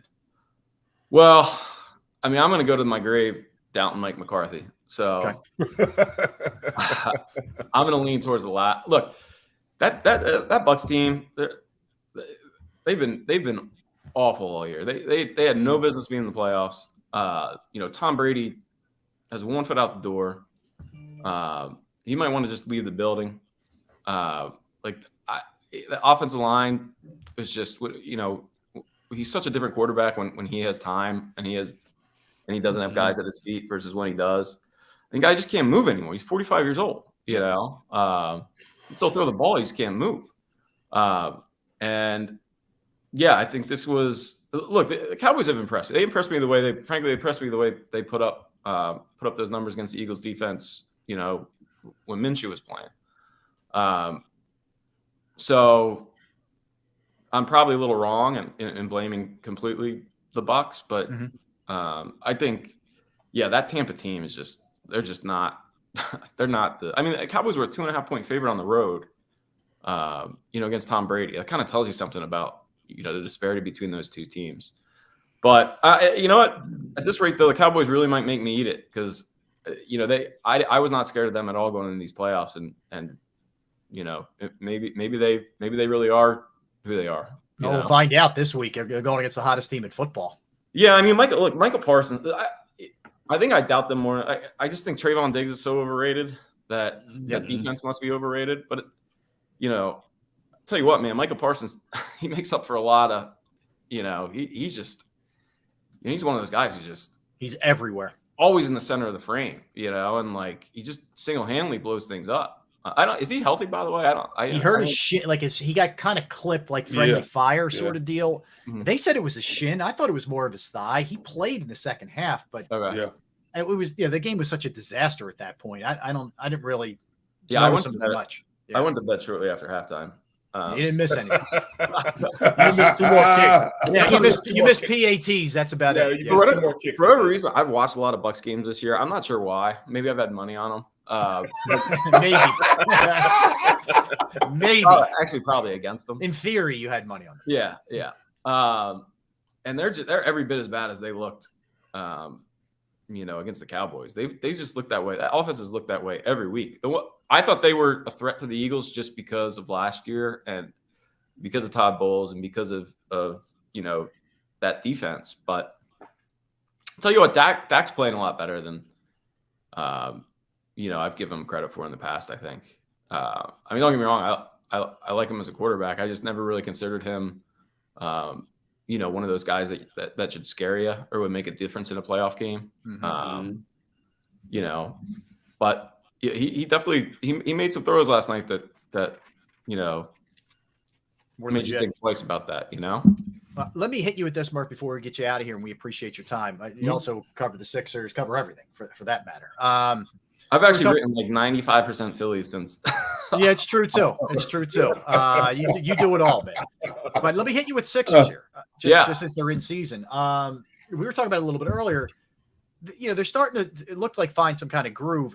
A little bit of it is tough to judge because they're not playing anybody. But my counter was there aren't a lot of good teams in the league to be playing. What do you make of from what you've seen of them? How legit, how different they are maybe than what they were the last couple of years where they get bounced in the second round? Man, I'll be honest with you. I can't even talk myself into the Sixers yet. Yeah. It's just they're just the same team as they've always been, and it's like part of it is the NBA doesn't really matter till after Christmas, but it's after Christmas here, and I still can't get excited about it. Maybe it's the Eagles, maybe it's the Phillies, whatever. But look, they're kind of like, to me, they're trapped in that, to your point, like they're better than what? 24 teams in the league. Right. They're one of the 8 to 10 best teams. But it just it just takes so much to get to that, to get to that next stage. And I don't know if they have it. I mean, we'll see. I think Harden is. I think you can win with this team that they have. And I'll be honest with you. At some point, if Joel Embiid wants to be considered the player that he wants to be considered, then they need to win because of him. I mean, the Bucks win because of Giannis. Celtics. Celtics are kind of a unique team. I wouldn't really say. I wouldn't put Tatum on that level necessarily. But the Bucks win because of Giannis, and you're supposed to be, Embiid is supposed to be, that transcendental of a player. At some point, if you've got all these other pieces around you and you're still not winning, at some point you got to stop blaming the other pieces.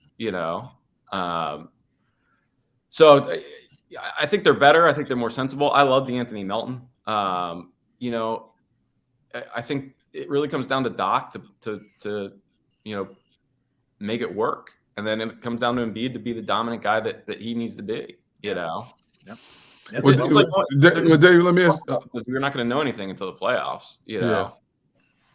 Well, David, let me ask you this then, because you said you've honed in on so much on the Phillies. Your thoughts on all the offseason moves they've made?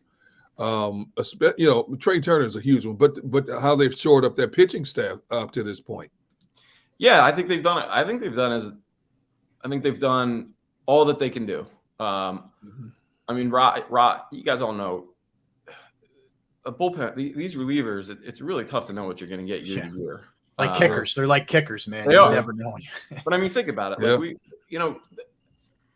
to a certain extent, they've done exactly what they've done the last few off seasons when they brought in guys like Brad Hand and Corey Knebel and Archie Bradley and Matt Moore and Yuris Familia. And it's like, all you can do is spend the money on guys that had good years last year and see what happens this year, So in that sense, I'm not it's kind of, you have to wait and see what you get.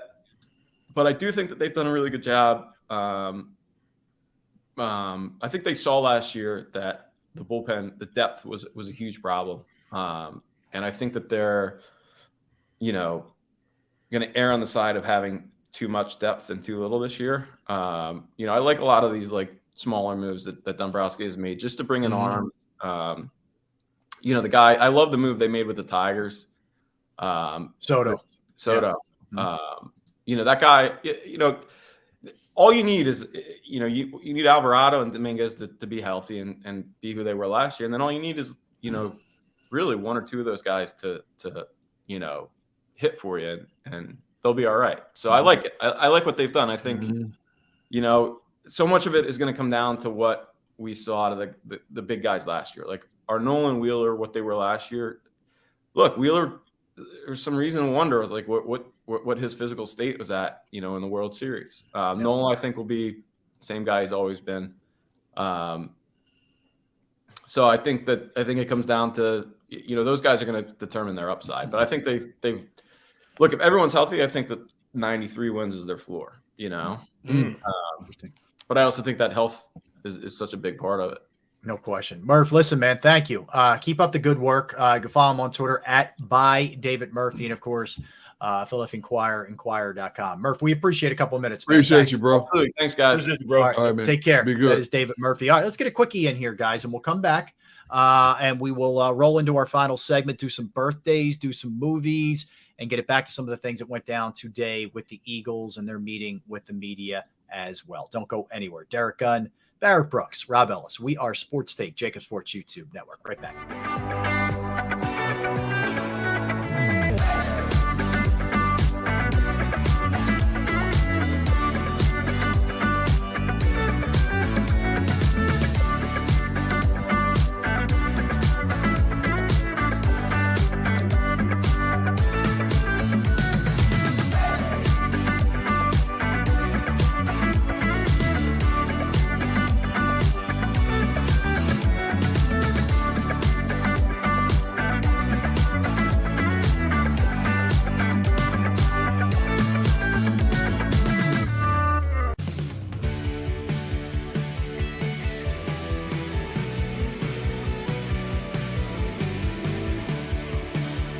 My name is Fran Salerno, and I'm a managing director here at Del Valle Insurance Group. Been in the business for over 36 years, saving people money on their insurance needs. Give us a call. Let us help you custom design an insurance plan that meets both your needs and budget.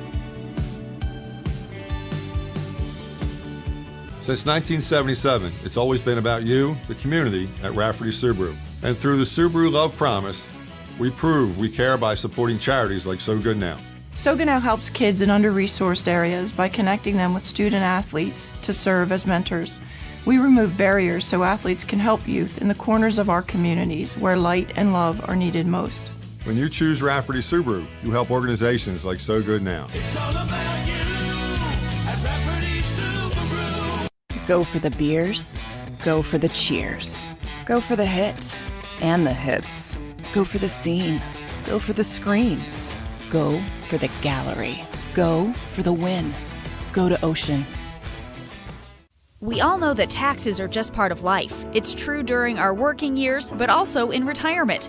But what you might not know is up to 85% of your Social Security benefits might be taxed. Our team at Thrive Financial has helped retire thousands of people across the Delaware Valley by asking questions they never knew they needed to ask, including how their Social Security benefits might be taxed. It's time to be proactive on taxes. Get your Thrive Retirement Tax Playbook today.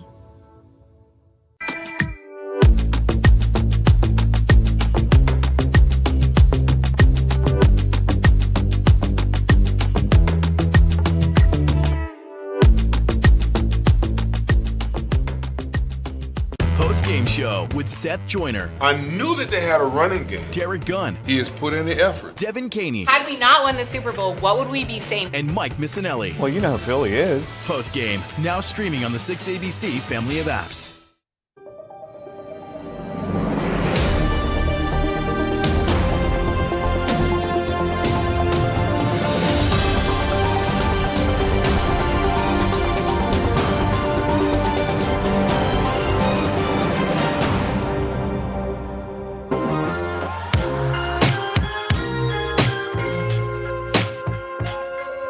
What's up, everybody? We're back. We are Sports Take, JAKIB Sports YouTube Network. Derek, Barrett, and Rob. I don't know if you guys saw this story, but Vegas Knights goaltender Robin Lerner and his wife filed for bankruptcy, citing up to $50 million in debt to dozens of creditors. They filed Chapter 7 bankruptcy, and which opens up the books to this thing and some of the issues, but including money owed to no fewer than 50 people and companies. They filed bankruptcy on December 30th after a Wisconsin company sued them for $4 million, claiming they failed to make, just a mess. Like, some of it is just, business stuff, which, I don't know. They have a company, Solar Code and all this other stuff. But one of the issues, one of the debts included missed payments for a collection of rare snakes he purchased for $1.2 million in 2017. Now, here's the thing. If you're getting $1.2 million in snakes, you got way too much money and time on your hands, man. Exactly. What the heck are you doing, dude? Who's buying these things? $1.2 million for a snake purchase. What kind of reptile is worth that kind of money? Incredible. First of all. Yeah. I'm trying to figure out why. That's what I'm trying to figure out. Why? He keeps them at a reptile farm in Missouri.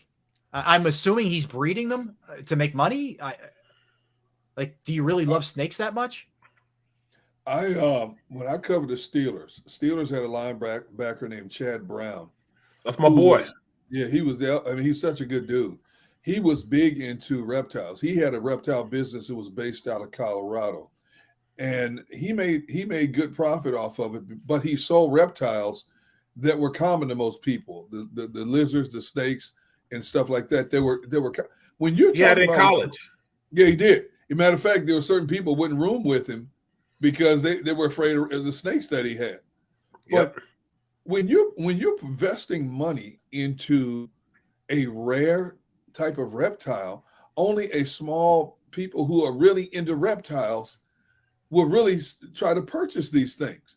It's not like it's a big market to own poisonous snakes, lizards that get 6 feet long, or whatever the case may be. What in the world? Who in the world advised him or possessed him to put that kind of money into reptiles? Yeah, bro. Put it like this. Crazy. I can remember back in the day. Like I said, he played at Colorado. He played with Bieniemy. Yes. Yep. Just talk to him, just get to know all those guys. I went up to Boulder, kicked it in Boulder, and I went to his room. He had over 300 snakes. I believe it. In his room, over 300. You know what I mean? That's crazy. Yeah. I'm sorry, man. But they were like the albino python. They were stuff that interests people who were into reptiles at a reasonable price. You know what I mean? Not some extravagant price. I mean, are you kidding me? But 50. When you're a professional athlete, and you've heard the horror stories over the last 20 years, how athletes are duped out of their money in bad investments, real estate investments, stock market investments, so on and so forth, the pyramid schemes. Aren't you just a little bit more cautious with your money, considering you'll never make that kind of money again in your life? Yeah, he signed a 5-year, $25 million deal in 2020 with the Lightning. I don't know. I don't get it. I don't get it. Hopefully he can find a way out of this, but $50 million in debt. Whiz, man. That is I would like to buy a snake and just kind of leave it in Barrett's truck one day just to see what I'm not scared of snakes though. But I mean, some people just got their things, you know what I'm saying? Like some people have a couple green eggs, they got griddles, they got all these barbecue grills. I'm not thinking you're afraid of reptiles, but think about it. You get in your car, you focus on what you got to do.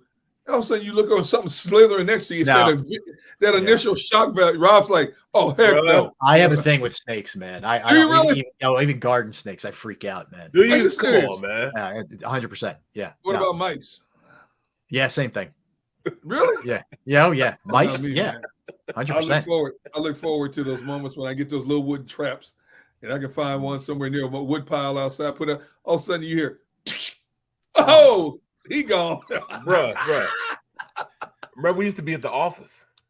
Oh, yeah. Oh, geez. Oh yeah, all the time. Oh, all you hear is, and you look down and once, you can never leave anything on the ground. How you do that, Rob? You couldn't even leave. Like if you left your bag on the ground, you would get a present going home. You'd have a present in your bag. Oh, my goodness. Yeah, it was gross. Hey, what about our boy Neil Hartman? Remember, he used to keep all these snacks in the cabinet above. He opened the cabinet one day. Yeah, a lot of cereal. It was nothing but plastic and foil wrappers left. All the goodies inside his treats were gone, man. Yeah, they went to town. Yeah. I know. So gross, how many times did you sit there, Rob? You'd be sitting there typing. Oh, side of the corner, you're like, did I really see that? You see a blur run across you on the carpet. You start questioning yourself, like, am I seeing things? Like, right. Like, what? I've been here too long. I'll be like, I've been here too long. Yeah, it's time to go home. No, but it was real. It's very real. Man, I remember looking down, one sitting there looking at me like, what you going to do, D-Gun? What you want to do? He wouldn't move. Little gray one. He's like, you want some? D-Gun? Yeah. What you want to do? You want to take it outside? What do you want to do? Yeah, man, I'm telling you, it is unbelievable. All right, so let's hit some birthdays, and then I have an Eagles question that I want to circle back birthdays, with. Man. Very good. Yeah, you're right. Very good. Let's start with this one. Muhammad Ali, born on this day, 1942. He would have been 81 years old today. The greatest. Most nervous I've ever been doing an interview. Really? Where was it? When was it? I was in Milwaukee working for CBS, and he had come into town for some function, and we were down in some ballroom or something, and we secured I secured a live interview with him, and my hand was shaking like this the whole interview, like this, and it was like I wouldn't say foul-ups, bleeps, and blunders, but I couldn't get my questions out, clearly. He was so gracious and so kind. He played with it and stuff, but that's the most nervous I'd ever been. I always tell that story about it's the most nervous I've ever been interviewing. Of all the great athletes I've interviewed, he was no question. I mean, I grew up watching Muhammad anybody doing that, man. I can't see anybody making you nervous doing an interview. That was, and I've been in the business maybe 5 years, and that was by far the most nervous I've ever been of interviewing anybody. And he was as nice and as funny as you could ever imagine somebody of that stature being. I'm sitting there going, I watched this dude my whole life with my dad be the greatest of all time, one of the most controversial figures of the 60s and the 70s for what he believed in. And I'm interviewing him. And when I got done, I asked somebody, what was it like? What, friends and family. Right. You stood next to Muhammad Ali. What was that like? And it was funny because it was, from my perspective, it was more negative than good in terms of, I had my questions like I always do. I had my questions ready, but it's just I'm next to Muhammad Ali. Yeah. And I was like shaking like a leaf, man. That's fine. But I bet you he was used to it because he was such a well-known figure. He probably had a lot of people, especially people early in their career. I could definitely believe that. Yeah. Nervous as heck, trying to interview him. Yeah. I was in a room with him one time. It was the year we went to the Super Bowl. He was actually in Detroit. And we were at this event, and he was sitting there with his people. He was sitting down with his people, and like you couldn't just walk up to him and start talking to him, but just be in the room with him, like, all these big time football players in the room, everybody was there, you know what I'm saying? And he had more attention, drew more attention than everybody in the spot. Mm-hmm. Yeah. I believe it. And everywhere he went, it was probably the same thing. That kind of craziness. So Muhammad Ali, Betty White would have been 101 today. She died night like Betty White. Yeah, she died just short of her 100th birthday, man. Yep. So died on New Year's Eve too. Was it New Year's Eve? Yeah, that's right. So she would have 18 days before she would have had her birthday, before she would have turned 100. Yeah, that's crazy, right? Still active up to the end. Too. You know something? Sharp too. Sharp. James Earl Jones, maybe the greatest voice out there. He turns 92 today. Right. CNN, Darth Vader. Oh yeah. We could go on and on and on. Commercials. Guys voiced over the years. Not to mention all of his acting that he's done also. But yeah, James is still with us, so that's a good thing. 92 years old. Still doing his thing. Jim Carrey, 61 years old. Talk about range. He does everything. Oh my God. My goodness. My goodness. Absolutely incredible. Ben Franklin was born on this day, one of our founding fathers at 1706. If you don't know much about him, I would just suggest to people go back and just look at a little bit of what this guy invented. Right. What he was able to do. I mean, you talk about brilliant. I mean, way ahead of his time. Like saw things years and years and decades, hundreds of years in advance. Incredible what Ben Franklin was able to do. There's a great PBS special on him too, if you ever get a chance to watch it. It's really good. One of the things that really fascinated me when I moved here to Philadelphia area was, you go downtown, you have the Liberty Bell across the street, you have Independence Hall, and then you take a walk down the street and you have that courtyard there where the Ben Franklin Museum is. Mm-hmm. And you see some of the artifacts that he created, and you're like, I never knew this. Yeah. And I've been there maybe 6-7 times, and every time I go in there, I'm still just as fascinated by some of the. I mean, you think about how primitive the time was back then. Mm-hmm. His mind was brilliant decades beyond his time in terms of what he came up with And, you know, obviously the trial and errors he went through to get to the final product that he came. It was unbelievable. Yeah. I mean, he started at the post office, you know, printers and print presses and a philosopher and, you know, obviously the foresight of what our country needed with, you know, the Constitution, what he was able to do there. It's founded college. It's like, this guy was unreal. So Ben Franklin, 1706. Steve Harvey, born on this day, 1960. He is 66 today. Steve Harvey is born on this day. Former First Lady Michelle Obama is 59 years young today. Happy birthday to her. Zoe Deschanel is 43 years old today, actress. Dwayne Wade, 41 today, NBA Hall of Famer. Al Capone, born on this day in 1899. Wow. Al Capone, notorious for sure. Eartha Kitt on this day, 1927. Very good. Marcus. Was it Marcus? Marcus. She had that voice, that like, woo, a chilling right thing going on there. Calvin Harris, the DJ hip hop entertainer, is 39 years old. Kid Rock is 52 today. Susanna Hoffs of the Bangles, the lead singer, is 64. That was 80s strong right there. Susanna Hoff. We'll keep moving. Lil Jon, 52 years old today. Can we still call him Lil Jon? Is he still Lil? Yeah. You know what I mean? Could he still be Lil Jon, or is he kind of like right? He's middle-aged John. Yeah. Andy Kaufman was born on this day in 1949. The comedian and actor died very young. Died in 1984. Maury Povich, you are the father. You are not. Born on this day, or is 84 years old. What did I miss? What else? Who did I miss? Ray J. Ray J. Okay. Ray J. Bears got Ray J. That's your guy, B. No, I'm just kidding. Jeremy Roenick, the hockey player. Oh, JR's birthday today. Okay. 53 today. Yeah. That's a good one. Yep. How about you, Derek? That's it. You got all the ones I had.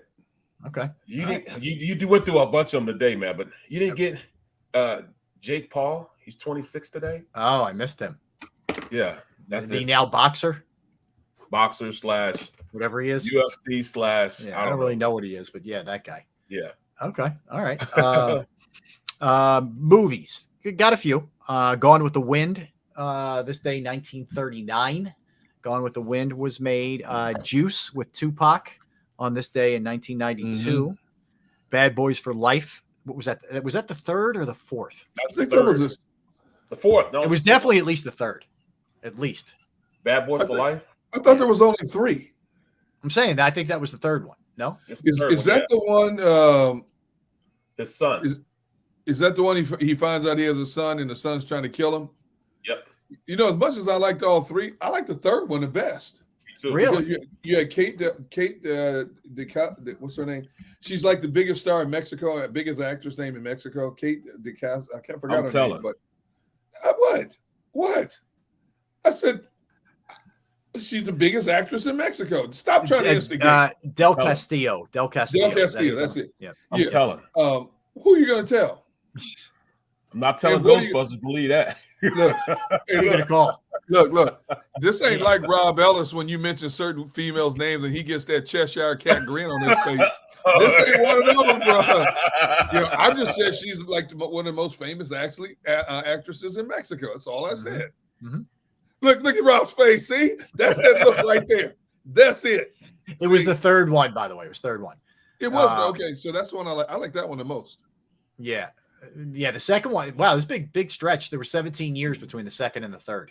Yeah, you believe that? Wow. Anyway, so yeah, that was. You can tell about Martin Lawrence, man. He was a little pudgy in that therd one. Right.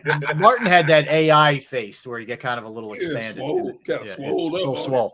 What was the other one? So all right, that's all I got for movies. What else do you guys have? Movie wise, let's see. Doolittle came out in 2020 with Selena Gomez, John Cena, Robert Downey Jr., Antonio Banderas. A Fall from Grace, 2020. You ever watched the series? And I got it hooked on his movies. Jack Ryan. Oh, very good. They're very good. Jack Ryan, Shadow Recruit came out in 2014. Okay. There's another one, a kids movie called Kangaroo Jack. It was a decent movie. I've seen all these kids movies. Came out in 2003. That was a pretty good one as well. Okay. That was it. All right. Not bad. Barrett, you got any? Nope. Okay. All right. So here's where we are from an Eagles perspective. So we're sitting here. It's Tuesday. They play Saturday. That much we know. Now, the most active practice, I would assume, I don't know if they pushed that up to Wednesday, but it's generally Thursday for a Sunday game. So I don't know. But Nick Sirianni said today there's no holds barred on anything from Jalen Hurts. So he's going to throw fully, is the way they put it, with no restrictions on it. So that's at least a good sign. I don't know that he's going to be 100%. I don't know how much he's improved, but at least, they're letting him let it rip. The other thing is we know that Lane Johnson's going to practice fully too. And he wants to see how, I think part of this is going to be just gauging, how heavily he needs to dip into the pharmaceutics on Saturday, just to see how sore he is and what he's able to do. I don't know, man. Some of these guys are crazy enough. I'm not taking any drugs. I'm going to play. I want to know how it feels. I'm going to play through the pain. Yeah, you go right ahead and do that if you want to. Yeah. I'm not saying Lane's one of those guys. Lane's crazy enough to be one of those guys. I don't know if he'll take that approach, but, Lane has that mindset. You know what? I need to feel it. I need to know exactly what it feels like because, Bear will tell you, sometimes you take that shot, you play through it, and you do worse damage because you can't feel it. And you keep playing instead of knowing your body telling you hey, you need to back off and shut this down right now. Mm-hmm. And obviously, if the Eagles do make it to the conference championship and the Super Bowl, you don't want Lane to possibly do something that much worse to it. Right. Dave Murphy just said it took, the common man took almost a year to get back to where he wanted to be in terms of just playing pickup basketball. Worse is all relative because once it's torn, it's torn. You know what I'm saying? Yeah, but can't you do worse damage to it too? You can tear it worse or do something that couldn't you? He needs surgery on it anyways. I never had surgery on mine. Yeah, he has said that. He's definitely getting the surgery. It's just a matter of, just holding up. I never got the surgery. That's just too close, bro. Yeah. We're too close to what? Too close. Too close to what? Too close, bro. You're trying to get me in trouble, man. If you don't have to. To the jewels, yes. Yeah. You're not looking to get anything that you don't have to get done down there. Right. Elective surgery. What is wrong with Derek, man? I know. He's fishing. He's on a fishing expedition, not his usual kind. Is what he's doing. I just figured. I just figured. Bear's the kind of guy. He gets those moments. He's going to say what he's going to say when it comes out. It's you say something and it's not until it passes your lips you say, "Oh man, I shouldn't have said that." Right. I thought about. I figure I can catch you in one of those moments. Every now and then you have one of those moments. Well, you just here's what you hope, right? So he gets through these 2 games at least, and then at least he gets another bye where he can kind of rest that thing up a little bit, and then that's it. It's not going to be easy by any stretch. It's definitely not going to be easy. You got to think, man. You got to think. Can you suffer through 65 plays? Well, here's the thing, though. Yeah. He's bowed out of 2 games over the last month because of it. Yeah. Okay. Yeah. So that tells me one wrong step, one wrong plant, one wrong push, boom, that's it. You're done. Yep. If you don't feel it, if you can't feel it, if you take that shot, I mean, that's why I said, can't you do worse damage to something like that? Yeah. I mean, but I still played on it though. You know what I mean? For how many games though? How many games? Like I said, it was like 2 years, man. A year and a half. You played on that for 2 years? Like it would heal up, and then I hurt it, and it'll hurt me for like 2 months, and I'll heal up, and I hurt it again. I mean, it was like that. Damn. Well, that explains a lot then. Okay. All right. Yeah, that's I got to tell you, man, I worry more about him holding up than I do Jalen. Right. That's a good point. Valid point. There lies the point that and you can't you can save him till next week. So we're going against either Dallas or the 49ers. Right. Yeah, there is no tomorrow. I was just about to say that. As you said earlier. That's true. There man. is no tomorrow. There is no tomorrow. Yeah. Somebody I quoted how a line. big of a fan you are to Rocky, man. You are just off the chain with him, bro. So many quotable lines. I've heard. I haven't seen it yet. I heard his new series is pretty good. Yeah, I heard about it too. Something he's in like Memphis or something. I forget what it's called, but he's like it's the Apollo Creed's son, Creed. Oh no, I don't even mean that. Stallone's doing a new series. Oh, really?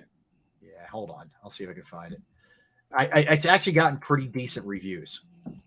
Stallone and Arnold Schwarzenegger. Tulsa King is the name of it. It's on Paramount. I haven't seen it. Yeah, they're gonna take this to the limit. Oh, they are. You know what I'm saying? They'll be wrinkled up with muscles. I mean, he is 70. I think he'll be 77 this year.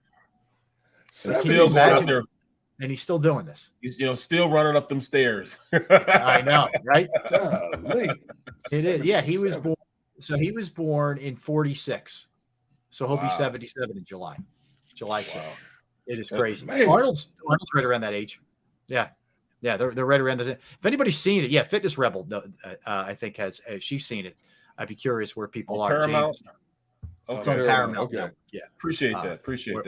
I got all these channels. Paramount, Sacred Solutions Prime. had it too. Thank you. Yeah, Paramount, Prime, HBO Max. It's a lot. It's too much stuff, man. It's too much. My kids, kids, it's way too expensive. Yeah, my kids are always, Dad, have you seen this on Paramount? I'm like, what? And like my son last night told me about this new series out on HBO Max. I watched the first installment called The Last of Us. It's kind of like a Walking Dead type. Yeah, I'm watching that now. How many episodes are out? Just one. Okay. I was like, oh, wait a minute. My son told me the series is out. I'm like, did I hit the wrong button or something? No, I only saw one episode, but that first episode was good. It was good, man. It's real good, man. I can't wait till I start seeing the monsters. I want to see how they look, bro. Well, you do get a sample of them in the first episode. Well, they weren't really looking like they just had to. I can't say it because people. No, you can't. Don't give it away, man. Yeah. But it's good. Yeah, you would seen recommend it, Robert? No, I have not seen it, but you would recommend it. You guys would recommend it. I definitely recommend it. Yes. Yeah.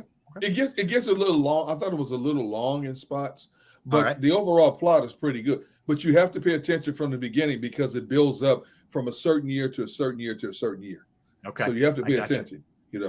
All right, get one of those CTE moments. We're wrapping today. So tomorrow we'll keep it rolling, man. We keep it rolling as we get you set for the Eagles and the Giants divisional round at Lincoln Financial Field on Saturday night. All right, I want to thank everybody in the chat section, everybody streamed, everybody listening. Of course, don't go anywhere. We have the National Football Show with Dan Cilio. I want to thank Xander Krause producing the program. Fellas, it was fun. We'll do it same time tomorrow. Okay? Sound good? Sound like a plan? Make it happen. No. All right. It'll be Hook Day. We'll be ready for you guys tomorrow. Same bad time, same bad channel. We are Sports Take, JAKIB Sports YouTube Network. Thanks for watching.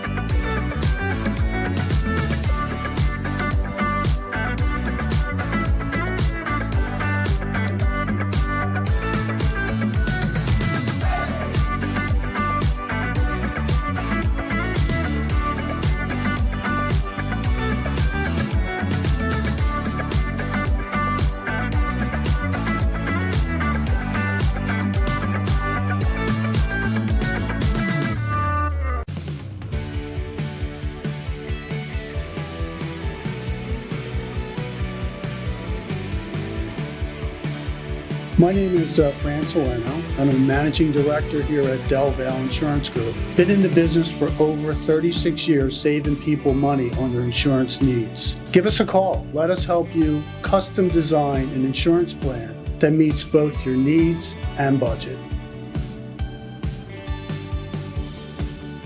Since 1977, it's always been about you, the community, at Rafferty Subaru. And through the Subaru Love Promise, we prove we care by supporting charities like So Good Now. So Good Now helps kids in under-resourced areas by connecting them with student athletes to serve as mentors. We remove barriers so athletes can help youth in the corners of our communities where light and love are needed most. When you choose Rafferty Subaru, you help organizations like So Good Now. It's all about you.